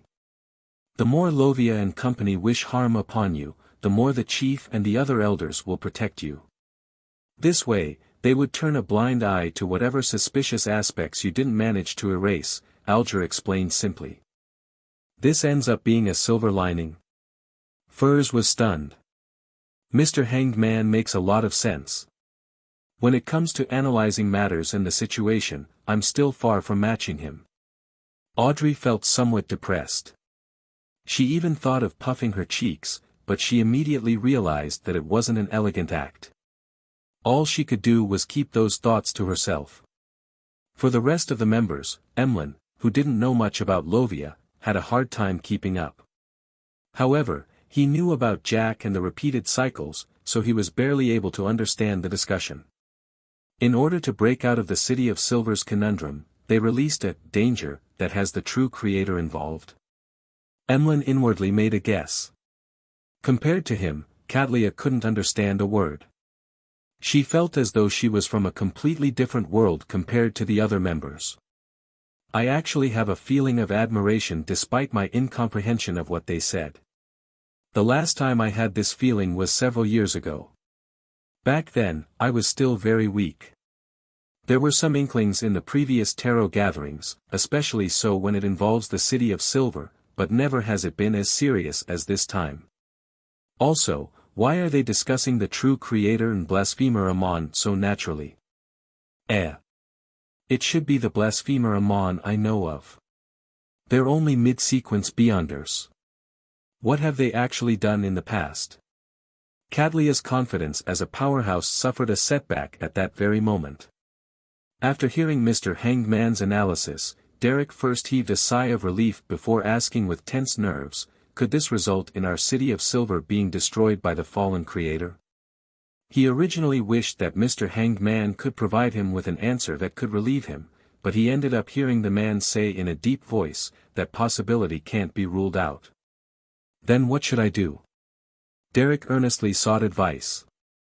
Under the situation of us not understanding what your chief and the other elders of the 6-member council are up to, I cannot provide you with any suggestions, but I don't think you need to be in such a panic. Alger raised his head to glance at Mr. Fool, who was silently looking at the members from the end of the long bronze table. Tracing his gaze, Derek subconsciously looked over and saw Mr. Fool, whose extremely blurry figure was covered in the grey fog. He instantly felt a sense of serenity, and he couldn't help but recall that holy and powerful angel. Although I've foiled several of the true creator's ploys, I'll definitely not last a second if I were to really clash with him. The situation will devolve into the fool coming to his doorstep, but the true creator finding the fool completely lacking. Klein maintained his casual listening state, without saying a word or showing any expression. Derek retracted his gaze and said to Alger, "Mr. Hanged Man, thank you for your help. I will try to figure out what Chief and the others are planning." With the matter coming to an end, Cadlia deliberated before saying, "Was the blasphemer Amon you were talking about before referring to the ancestor of the Amon family in the Fourth Epoch's Tudor Empire, the son of the Creator?" "Son of the Creator?" Audrey was stunned by what Ma'am Hermit said. She instinctively turned her head to the end of the long bronze table and discovered Mr. Fool sitting there calmly, as though he was tacitly confirming Amon's other identity. Chapter 617, The Mysterious Adam Translator, Atlas Studios Editor, Atlas Studios the son of the Creator? Alger was stunned by the hermit's description as he couldn't help but twitch his brows. However, he didn't directly inquire further because this could very likely expose certain matters. Besides, he was very confident that there would be other members asking. "The son of the Creator?" Furs asked with piqued interest. She never expected that Amon had such a shocking identity, aside from the titles like Blasphemer and King of Angels. She was filled with curiosity over this. Cadlia swept her a look and said without a change in tone, "Legend has it that back when the original Creator split into the various deities and races, his body produced 2 babies. One of them was Blasphemer Amon. The mural inside Amon's mausoleum was somewhat different from your description. Back when Amon and Adam was born, the Creator had just awoken and withdrew the authorities of the ancient gods. He was seated high on a holy mountain and was surrounded by angels as they praised him. There were no signs of him dying or splitting. That mural does have something in common with the City of Silver's historical records. Perhaps the Creator had really awoken twice. And perhaps the original Creator and Amon's father, the Creator as recorded by the City of Silver, aren't the same person. Both of them have an inheritance relationship." As Klein listened to Ma'am Hermit's description, he began theorizing. Amon is actually the son of the Creator. Such a status is in no way inferior to the true gods. As for Mr. Fool, our tarot club was able to easily purify his avatar and stop his possession. Audrey recalled the past matters and suddenly felt that she had unknowingly exceeded many ordinary beyonders. The circles and levels of knowledge exposure that the two groups had differed by more than 100 times. She asked with piqued interest, "Ma'am Hermit, do you know the other son of the Creator?" "Adam," Cadlia answered succinctly. Audrey was clearly taken aback. This was because her question only required a yes or no. After receiving the confirmation that she knew, she would ask for the details and make it clear that she was willing to pay for it. Who knew that Ma'am Hermit had directly given her the name, Adam? She doesn't seem to care too much about such information. She's in control of a lot of information. Audrey managed to infer certain matters through this detail as her eyes darted about. "I've never heard of an important figure named Adam." "I haven't either. Apart from being recorded as the son of the Creator, it's like he has never appeared before. There are nearly no traces of him in the history of the Fourth Epoch," Cadlia answered frankly. "This Adam is very mysterious.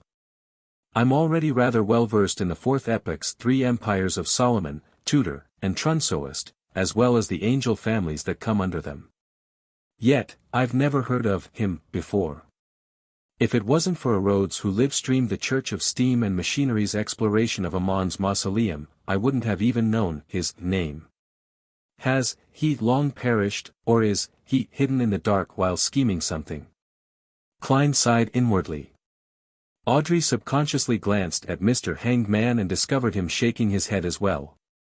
Amon is a king of angels, so it doesn't make sense for Adam to not be one.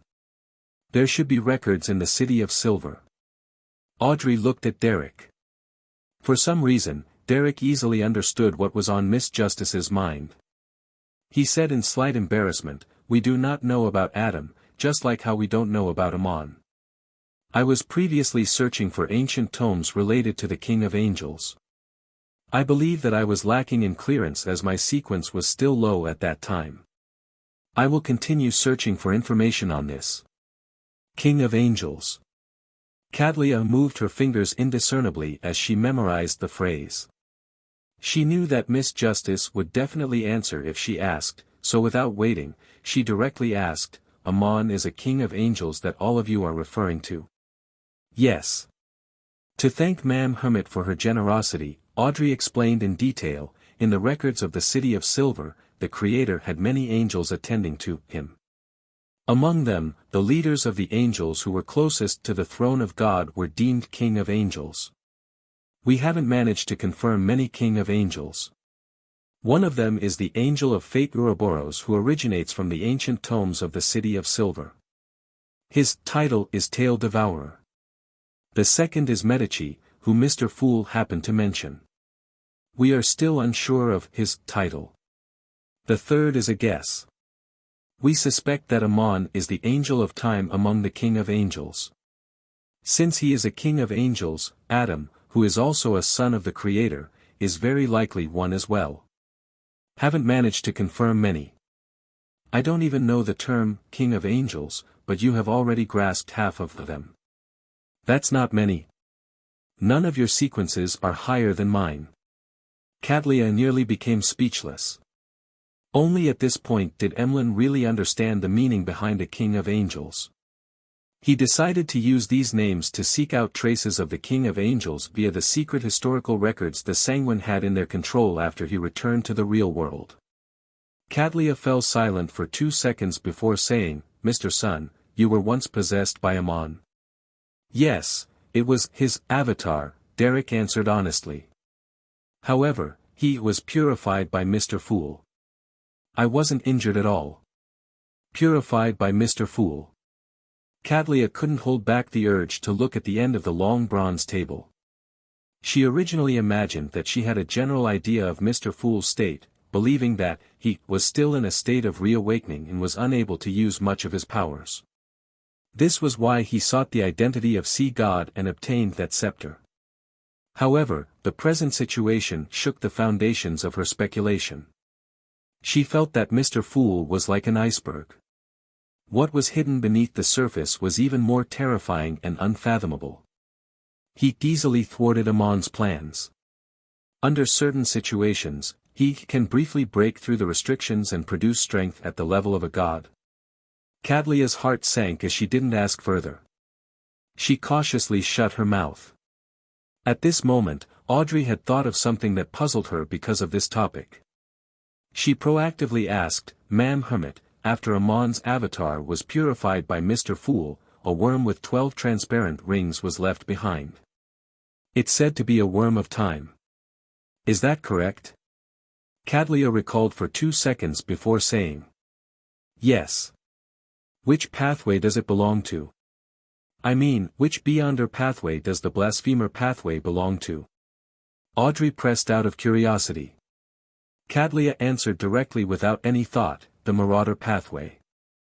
Legend has it that at the saint or angel level, they are able to fool fate and cheat the rules, becoming a parasite of time. Sounds very impressive. Audrey marveled inwardly before asking, then, what can a worm of time be used for?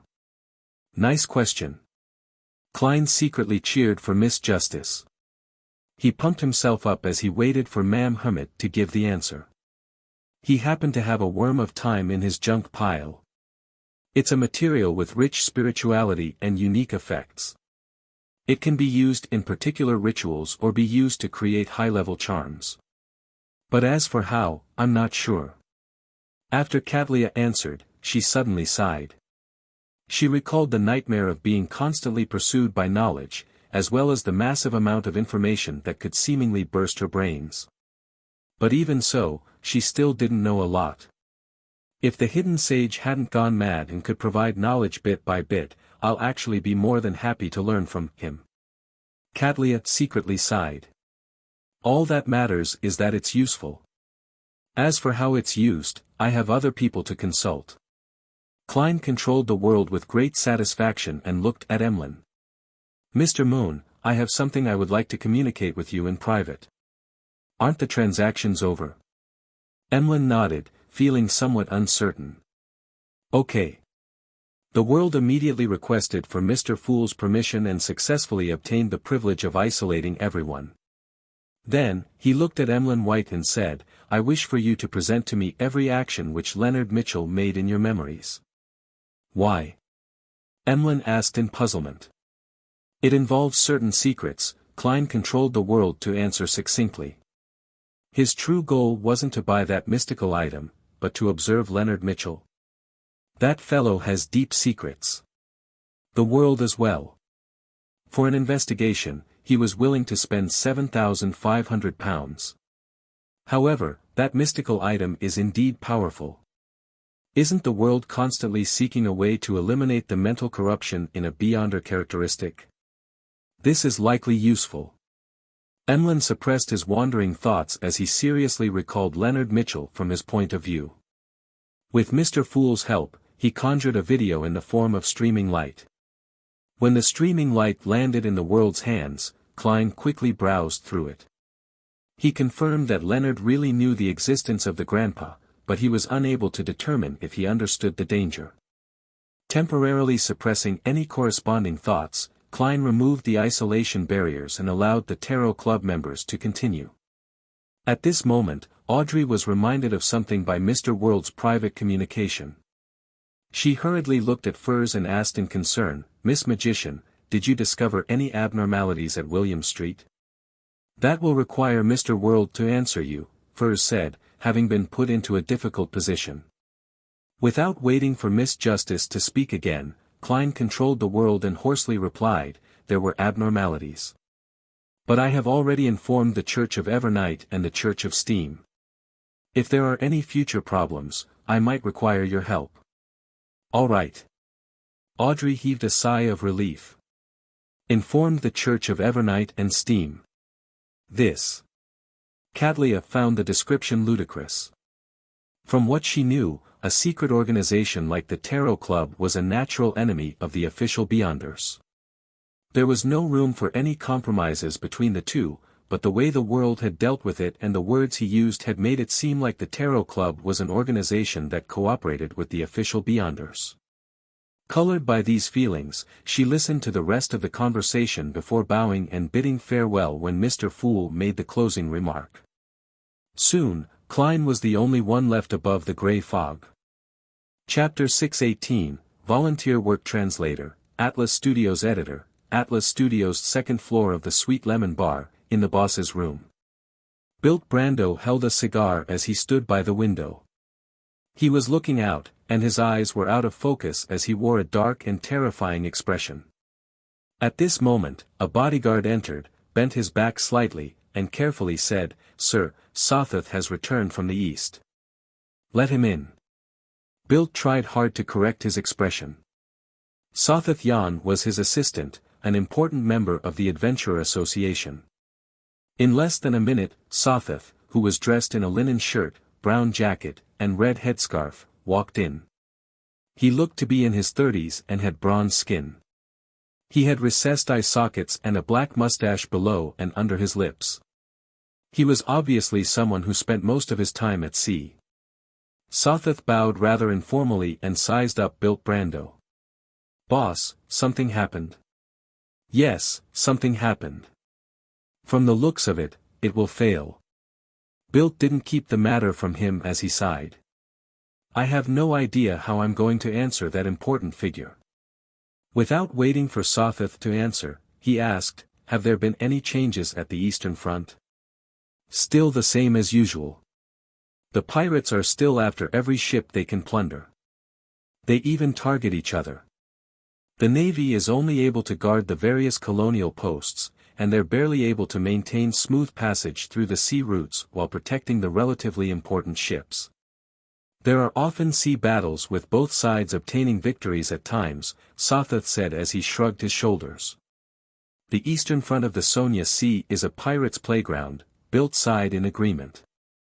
Sothoth thought for a moment and added, there has been some recent news from the islands on the eastern front. Apparently it first originated from the Black Death. Vice Admiral Ailment. What news is it? Bilt asked, his interest piqued. Sothoth said with a solemn and excited tone, Vice Admiral Ailment really encountered an assassination attempt and was seriously injured. And the person who attacked her was the adventurer, Gairman Sparrow. Gairman Sparrow? Bilt blurted out. Yes, it's him. He really is a powerhouse at the level of a pirate admiral. Even if it was a sneak attack, it happened on the Black Death. There were so many infamous pirates around, but he managed to successfully escape after dealing a heavy blow to Vice Admiral Ailment. He later hunted Wormtongue Mither, Sothoth answered with affirmation while sighing. Bilt staggered before sighing. That's important news. There are very few powerhouses at the pirate admiral level among adventurers. To be able to deal a heavy blow to a pirate admiral on her flagship while alone, such an operation can only be done if one is absolutely confident in themselves or crazy enough. Only a madman will infiltrate a pirate admiral's flagship in an attempt to assassinate her, instead of finding another spot. Having said that, his expression changed slightly. I met an adventurer named Gairman Sparrow last night. For real? Sothoth's pupils shrank as he asked solemnly. I can't be sure since I've never met the real Gairman Sparrow, or seen his photograph or portrait. Bilt shook his head. Sothoth thought for a moment and said, You can search for the newspapers from the Worsted Archipelago to confirm his identity. So many days have passed. There should be tourists that would have brought over the corresponding news report and Sonia Morning Post. Yes, the government offices, police stations, churches, and charity organizations will subscribe to the important newspapers of the Worsted Archipelago. The Worsted Archipelago was the biggest colonial grounds of the Lone Kingdom in the central Sonia Sea. Its influence radiated outward, so there was no doubt that Oravi Island, which was within a distance of 3 days of travel, was part of its domain of influence. The official organizations and churches all subscribed to the newspapers and magazines of the area, so any non-crucial news would be received in 3 to 4 days. All right. Bilt nodded as he probed deeper. Do you have the exact details of Gairman Sparrow's assassination attempt on Vice Admiral Ailment? Sothoth thought for a moment and said, It said that Gairman Sparrow is able to change into anyone, just like Vice Admiral Hurricane Kalangos. It's with that power that he successfully infiltrated the Black Death and found an opportunity to carry out the assassination. He can change into anyone. Bilt's eyes lit up. No, that won't do. That's a crazy guy who dares to infiltrate the Black Death to assassinate Vice Admiral Ailment. He causes one to instinctively fear him and distance themselves from him. The light in Bilt's eyes dimmed. Furthermore, I don't even know if he's the real one or not. He subconsciously shook his head. I wonder when the Nighthawks and Machinery Hive Mind will take action and deal with the abnormality at William Street. I hope they do it as soon as possible. Amidst his thoughts, Klein left the gray fog and returned to the real world. After some consideration, he took out a piece of paper and laid it out on a brown desk. He wrote with a dark red fountain pen, asking about Mr. Azek's recent situation before mentioning how he had discovered that someone had a parasite in him while he was searching for a mystical item that could steal the beyonder powers of others. Following that, he seemingly asked in passing if there was a way to avoid the parasite and inform the host. With this as a topic starter, he added how he learned from others about information regarding the Worm of Time that was related to high-sequence beyonders from the Marauder pathway. He also mentioned that he knew that such an item could be used as a sacrificial item in important rituals or as a material in high-level charms. However, he had no idea how to produce them. Phew. Klein put down the fountain pen, folded the letter, and brought the copper whistle to his lips. He blew at it forcefully. White bones spewed out like a fountain, forming a gigantic skeleton messenger. But this time, the messenger didn't bore out from downstairs, and it instead tore through the ceiling like many times before, looking down at the summoner from above. Klein knew that this wasn't because the messenger had become impolite again, but because he was staying on the first floor of an inn. He flicked his wrist and threw the letter like a dart, making it land accurately in the messenger's huge bony hand. The flames in the messenger's eye sockets flickered as though it was observing Klein, but ultimately, nothing happened. Its body disintegrated into a waterfall made of bones as they drilled into the ground. After everything was done, Klein didn't spread open the paper crane. He erased what had been written and wrote the same content to seek advice from the snake of Mercury, Wuxia. This was because he realized something terrible. The paper crane wasn't a mystical item or beyonder weapon. It was an ordinary piece of paper that had been folded. After repeatedly having its content erased by an eraser, it was beginning to show signs of its structural integrity failing. In a few more tries, it might directly tear. I'll leave extremely important matters that require contact before considering it. For example, only when Mr. Azek isn't sure how to bypass the grandpa to warn Leonard. Klein shook his head silently and rapidly packed up the items on his desk. In addition, he didn't dare to use the radio transceiver to contact the Rhodes recently. This was because the powerhouse sent by the true creator was likely still loitering around the area in search for the all-black eyes aura. The scent of the gray fog was also equally able to attract the true creator's attention, allowing him to inform his believers. Today, I'll continue being a tourist and relax. Tomorrow, I'll begin searching for an opportunity to do real acting. Klein retracted his thoughts, draped on his coat, and took his top hat before walking out the inn. He planned on heading to the mountains outside Oroville Harbor to watch the sunset. This thought stemmed from a popular novel. Its author's name was Leanne Mastang. This gentleman was born in Odora and had decided to permanently reside in Backlund after the age of 20. His books had introduced the sunset at Mount St. Draco with immense feelings, believing that it was the most beautiful scene he had ever seen. Klein rode a carriage out the city and walked to the foot of Mount St. Draco. He took an hour before arriving at the peak of the not-so-tall mountain. Time passed as the sun slowly set, making the blue sea situated to the left of the mountain peak appear like a sea of fire. As for the emerald-green forests and the vast fields on the right, they seemed to be gilded. All the colors bloomed with the final touches of radiance in that instant before darkness gradually approached until it became dark. Ships entered the harbor as carriages drove into the city. The busy people began returning home on the roads parallel to the wheat fields and fruit gardens. When darkness enveloped the entire land, specks of warm light lit up one after another inside and outside the city. They were like resplendent gems that dotted the velvet night sky. "It's really beautiful." Klein admired for a moment until all the lights from each family were reflected in his eyes. He turned around in silence and walked down the mountain path. Accompanied by the dark trees, he returned to the foot of the mountain before walking for some distance until he hired a carriage along the periphery of the port city. The carriage stably proceeded forward as the dim yellow halos from the iron-black elegant street lamps silently illuminated the ground, receding backwards into the distance.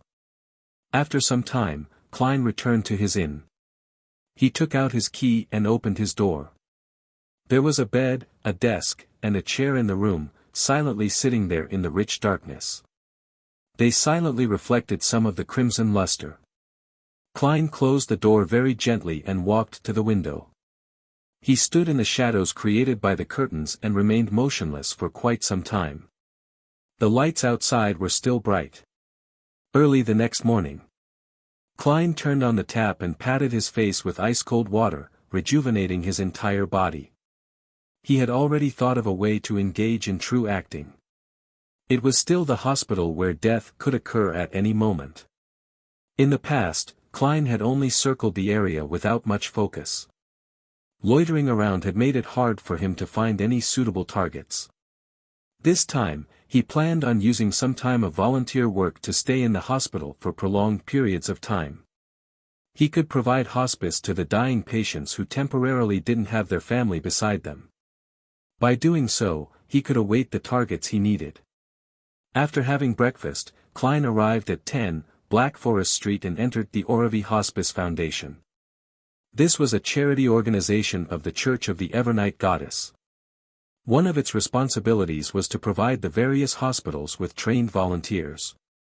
Klein came to the registration booth and saw the female employee reading the papers.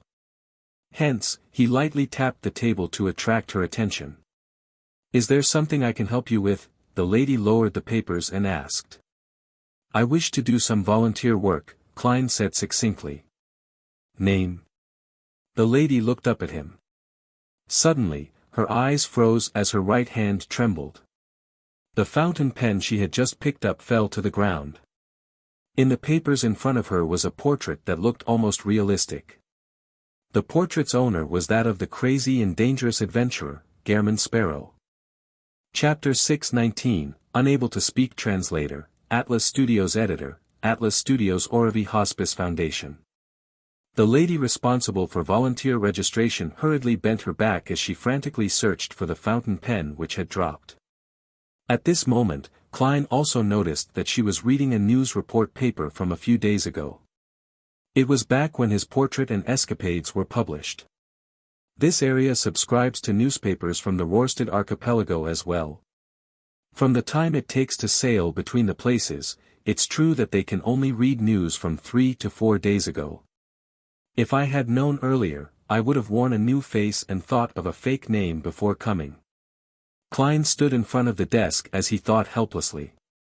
The lady in her 30s finally picked up the fountain pen, raised her head, and said with a trembling voice, "Why you want to do volunteer work?" "Yes," Klein gave an affirmative answer. "But you're an adventurer," the mortified lady stammered for an excuse. She instinctively didn't want such an extremely dangerous person to do volunteer work. Being famous isn't necessarily a good thing. "Forget it. I'll switch my appearance and name before coming again." Klein had the intention of giving up as he questioned her without any emotion, "Who made the rules that adventurers can't do volunteer work?" The lady responsible for the registration was on the brink of tears as she blurted out, "It wasn't me." The volunteer registration room became abnormally quiet. Klein was first taken aback before he felt like laughing. It took him a great deal of effort to maintain Gehrman Sparrow's image. After the lady calmed down, she sensed that her answer was clearly problematic. She forced a smile and said, "No, I mean this isn't regulated by anyone. My impression of adventurers is that they are very busy. They need to be out at sea and have very little time to do volunteer work." "That's them," Klein answered succinctly.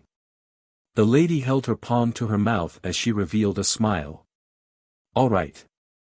I'll immediately help you with your registration." As she spoke, she pulled out a form and handed it over. "Please fill it in. We will provide the corresponding training and volunteer jobs according to your requests. We will contact you, or you can always come over to inquire for any updates." She had already made up her mind not to put Gehrman Sparrow's form into the docket. Instead, she would hand it directly to the Foundation's person in charge and the police. "Goddess, why is this dangerous fellow here to do volunteer work?" She secretly drew a crimson moon on her chest. Klein nodded in silence. He took the form and sat down. Picking up a fountain pen, he began filling in his basic information. During this process, a man in a doctor's gown entered and asked, "Joanna, are there any new volunteers? We'll begin the morning training." Joanna, who was in charge of the registration, had the intention to shake her head. However, Gehrman Sparrow, who sat opposite her, gave her an intense sense of pressure even though he remained silent and didn't raise his head. She didn't dare to lie. "There is," she first replied to the man and then looked at Klein. "Mr. Sparrow, do you wish to receive the basic training for volunteer work now, or do you wish to wait until tomorrow?"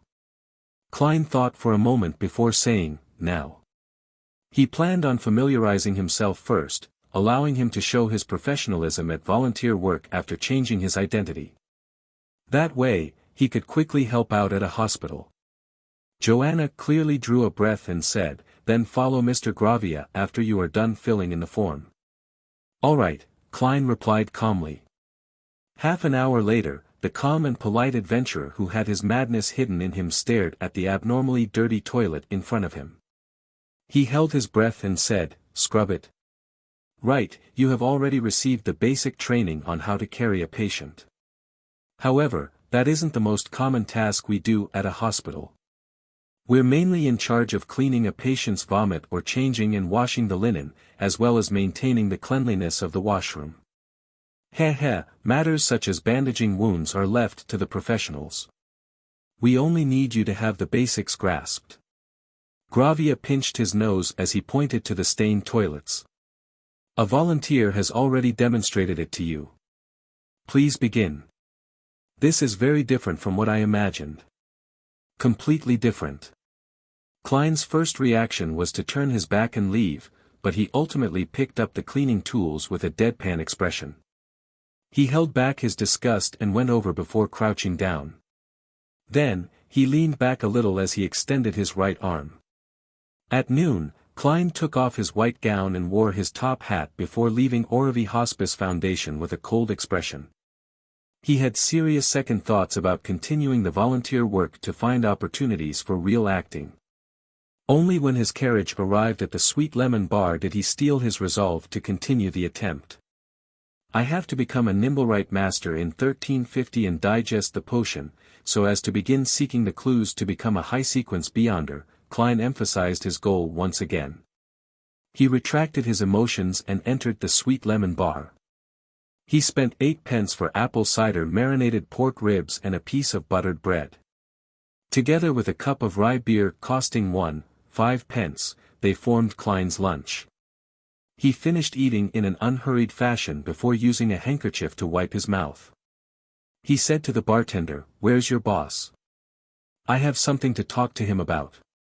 Since he had already verbally agreed to join the Adventurer Association, Klein naturally didn't plan on missing the opportunity to use this loose alliance. He planned to ask Bilt Brando to contact unaffiliated artisans or artisans who were willing to moonlight. He wanted an artisan to create an item like Azek's copper whistle, so he didn't need to set up a ritual and chant the incantations every time he summoned his messenger. It was complicated, troublesome, and a waste of time. Of course, if Bilt Brando didn't know an artisan, Klein didn't plan on forcing the matter. After all, joining the Adventurer Association didn't require him to pay. The bartender pointed to the staircase and said, "He's on the second floor. If you've already agreed to join his association and have seen those bodyguards, then they'll let you up." Klein nodded indiscernibly and slowly got up before walking towards the staircase. Indeed, no guards stopped him. Only when he reached the second floor did a bodyguard approach him to inquire about his purpose. Thanks to his reputation as Gehrman Sparrow, he easily met Bilt Brando again. He also saw an unfamiliar man beside him. "My friend, Sothath Yan, an important member of the association." Bilt pointed to the man in a red headscarf. At the same time, he exchanged looks with the man and saw the seriousness and puzzlement in each other's eyes. After a simple greeting, Klein got a chair to sit on. He directly said, "I wish to obtain the help of an artisan. I wonder if the association is able to provide any clues." "Artisan?" Bilt sucked at his cigar and paused for a few seconds. He deliberated for a moment before saying, "I do know an artisan, but he's unwilling to meet strangers. This will bring him grave danger. If you have any requests, then I can be the middleman. I believe I have the required reputation to do so." To most churches, mid- and low-sequence beyonders without any evil intentions could be ignored at times. However, artisans needed to be dealt with indiscriminately. Otherwise, the mystical items they created could flood the markets, bringing about extreme unrest to human society. From the looks of it, the Adventurer Association which Bilt organized isn't just wasting money. At the very least, it has amassed quite a lot of resources and information channels. Klein took out the Murloc bladder which he had long prepared. "I wish to make this into a ring, mainly to provide one with underwater mobility." He temporarily didn't mention the messenger, planning to test the artisan's ability and Bilt's reputation. If the messenger summoning incantation became widely known, it would create quite a bit of trouble. A sequence 9 Beyonder characteristic isn't expensive. Even if Built succumbs to greed and usurps the created mystical item, it doesn't matter. After all, I have a bunch of charms from the sea god domain. Furthermore, it's not like I can't find him to settle the debt. This is better. For him to be able to organize an adventurer association, he definitely has plenty of money and ingredients. As Klein's thoughts reeled, he couldn't help but size up Built. In that instant, Built shuddered for some baffling reason. All the hair on his back stood up. He felt as though Gehrman Sparrow's eyes looked like he had seen a treasure trove. As treasure, this wasn't a good experience at all. Built glanced at Sothoth and forced a smile. This is a Murloc's bladder, right? Making a material at this level into a mystical item basically wouldn't have any accidents. The artisan's fee is 150 pounds. You can pay me after it's crafted. A very fair price. Klein nodded silently as he threw the Murloc bladder over.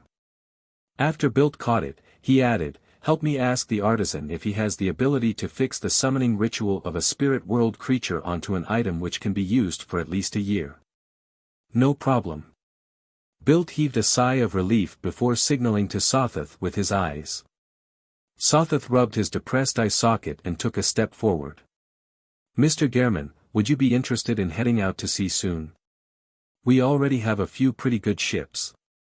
They're planning on hiring manpower to the Eastern Front to hunt pirates." "Interesting, but my focus right now is to digest my potion." Klein calmly shook his head. Sothoth's smile froze before vanishing. He didn't say anything further, as it was a rejection from an adventurer at the pirate admiral level. He and Built had already found the relevant newspapers and confirmed the authenticity of Gehrman Sparrow. Klein slowly stood up and pressed his top hat to his chest before bowing slightly. "Thank you for your help." Built's facial muscles twitched a little as though he was holding back something. He had something to say, but he wasn't able to say it out loud. Finally, he slowly drew in a breath and smiled. "I believe we should hope for a pleasant partnership." Klein sensed Built's and Sothoth's abnormality, but he suppressed his puzzlement and didn't ask. "I can't ask. There will be trouble once I ask. I have to focus on digesting the potion." Klein turned around and walked to the door before turning the doorknob. "Mr. Gehrman," Built suddenly said. The corner of Klein's mouth twitched as he calmly looked back. "Nothing." I mean, as a member of the association, you can have cheaper drinks over here," Built said with a forced smile. "Do you think I would have pressed on the matter?" "TSK." Klein gently nodded and opened the door to leave. After watching his back vanish, Built stared in a daze for 2 seconds before letting out a long sigh. Chapter 620, Stand-in Mission Translator, Atlas Studios Editor, Atlas Studios. Inside the room, Sothoth pressed down on the edges of his eyes when he heard Built's sigh. He said in a deep voice, "Boss, that important figure will arrive the day after tomorrow." Built's expression turned serious as he looked back. "I know. We only have 2 choices. First, we ignore whether Gehrman Sparrow is worth trusting, and we entrust him with the mission. We can only hope for the best outcome. Second, we immediately abandon our business in Oravi, leaving with our cash and jewelry to become pirates at sea. I have the confidence to make most sailors and adventurers on the Pirate Hunter follow us." Sothoth paused before adding, "Boss, back when you were an adventurer, leading our ship and hunting pirates, you were always this decisive and tenacious. I believe you have already made your decision. There's no need for me to do anything else." There's no need to suck up to me." Built smiled bitterly. "I'm no longer the fearless pirate hunter who didn't fear blood or gunfire from before. Long periods of an easy and comfortable life have dulled my will. I don't even wish to seek out chances to advance. Those companions who had turned into monsters still live on in my mind. Phew." He exhaled as his expression instantly turned solemn. "However, you're right. We don't have time to hesitate. We have to immediately make a decision." Having said that, Bilt turned his head and gestured at the window with his chin. Sothoth was taken aback for a moment before understanding what his boss meant. After leaving the Sweet Lemon Bar, Klein strolled by the side of the street, planning to hire a carriage at the crossroads. At this moment, he heard a window open above him and saw a figure jump down. Perhaps after experiencing the terrifying incidents involving the Antigonus family's notebook and Bansi Harbor's strange telegraph office, Klein's first reaction was that Bilt Brando was dead. He had suddenly died after his visit and was thrown down from upstairs, falling to the ground with his eyes wide open. This was just like how he saw Ray Bieber's mother dead in a reclining chair back then. The body was highly decomposed, and the eyeball fell to the floor because of the external disturbance. Similar thoughts flashed through his mind as Klein discerned the figure who had fallen from upstairs to be Sothoth Yan, not Bilt Brando. Furthermore, he looked normal and was clearly still alive. Oh no, here comes trouble. Klein's heart skipped a beat, having a more accurate guess. If it were himself, he definitely would have pretended not to see Sothoth Yan jump off the building to intercept him, running before the man could even say a word and until he shook him off his tail. It would be akin to how Admiral of Stars was being pursued by knowledge. Unfortunately, I'm currently Gehrman Sparrow. A crazy adventurer wouldn't flee because of such trivial matters. Sigh, getting to know myself better is an additional perk. Klein halted and watched as Sothoth firmly landed on the ground. He bowed with his hand placed over his chest. Mr. Gehrman Sparrow, we have a very important task to entrust you. Here it comes. Klein calmly replied, I won't be that free lately. This wouldn't waste too much of your time. You can first listen to what it is about before considering to reject or accept it, Sothoth said earnestly. I'm afraid I have no choice but to accept it after hearing it. Actually it's still alright. If Bilt Brando and Sothoth Yan threaten me to take the mission, I don't mind changing them into gold pounds and beyonder ingredients. Klein thought it through seriously and discovered that he didn't need to have too many reservations out at sea. Having the strength of a pirate admiral basically made him unstoppable in most areas. He took out the pocket watch in his inner pocket and opened it. I'm giving you 5 minutes. Alright, that's enough. Sothoth pointed at the entrance to the Sweet Lemon Bar behind Klein. Returning to the room, Klein glanced at the wall clock and said coldly, You still have 3 minutes and 12 seconds. His attitude gave Bilt a baffling sense of ease. He began to believe that Gehrman Sparrow definitely had the capabilities to complete the mission.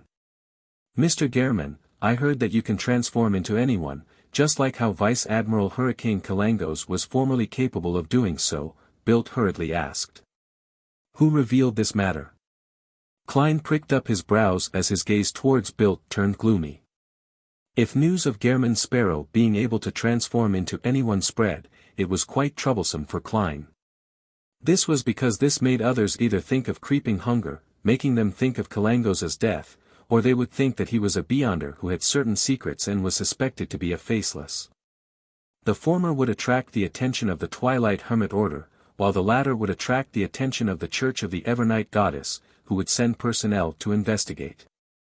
Of course, the Church of the Evernight Goddess wasn't a powerful force at sea, so Klein didn't need to worry too much about it.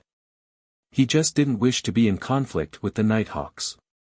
If that happened, he had no choice but to abandon his identity as Gehrman Sparrow. This was at the critical point where more and more people knew of the crazy and powerful adventurer who had a soft heart while he was being acknowledged and gaining feedback. Bilt sensed the change in Gehrman Sparrow's gaze as he tensed up. He chuckled and said, This was news released from the Black Death. Tracy. She's trying to seek revenge on me by doing so. One day, I'll successfully hunt her. Klein nodded slightly and said, You can think of it as real. He didn't explain how he received his powers of shape-shifting, as this didn't match Gehrman Sparrow's persona. Bilt heaved a sigh of relief and said after 2 seconds of silence, We're helping an important figure to search for a stand-in. Under Gehrman Sparrow's ambiguous gaze, he explained in detail, that important figure needs to independently deal with a secret matter that he doesn't want others to know of, therefore, he needs a stand-in to represent him in dealing with his daily affairs. He would meet different guests and socialize with his mistress without revealing a problem. He will take 3 to 5 days to return. We had already found someone who looked like him, spending a great deal of time to correct his posture and accent, and we had informed the good news to the important figure.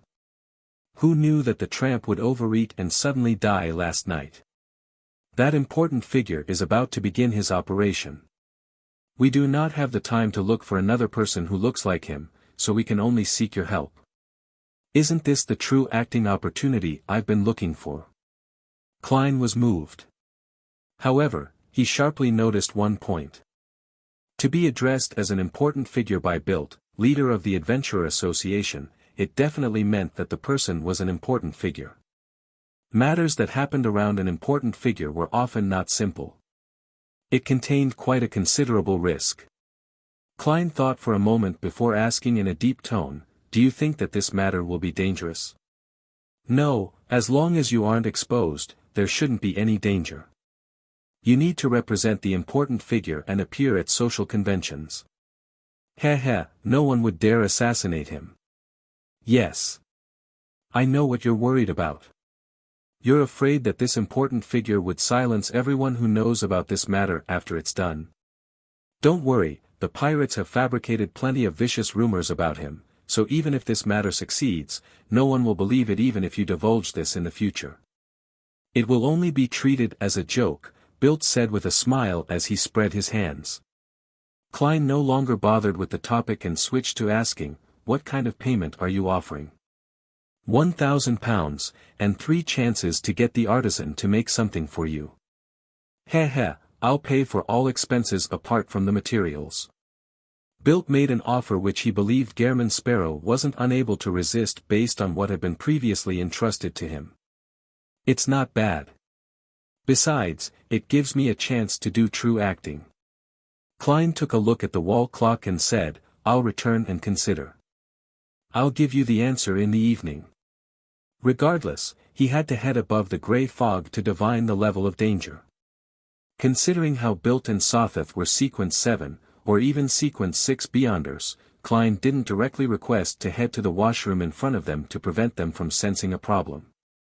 As the important figure's identity hadn't been revealed, Bilt wasn't too worried. He nodded. "All right.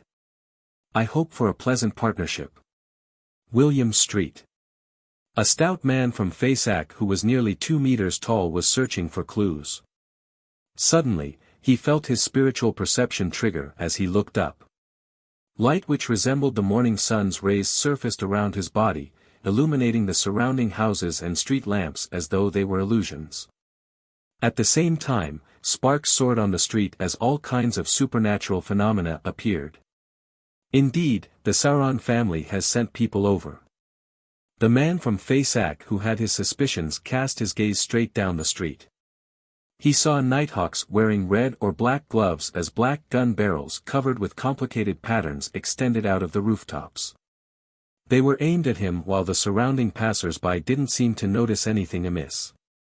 He also saw the Church of Steam and Machinery's Archbishop of the Backlund Diocese, Horamik, and the Church of the Evernight Goddess's Archbishop of the Backlund Diocese, St. Anthony.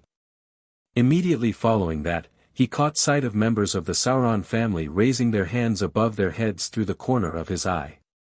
The powerful Fasak spies also did the same thing.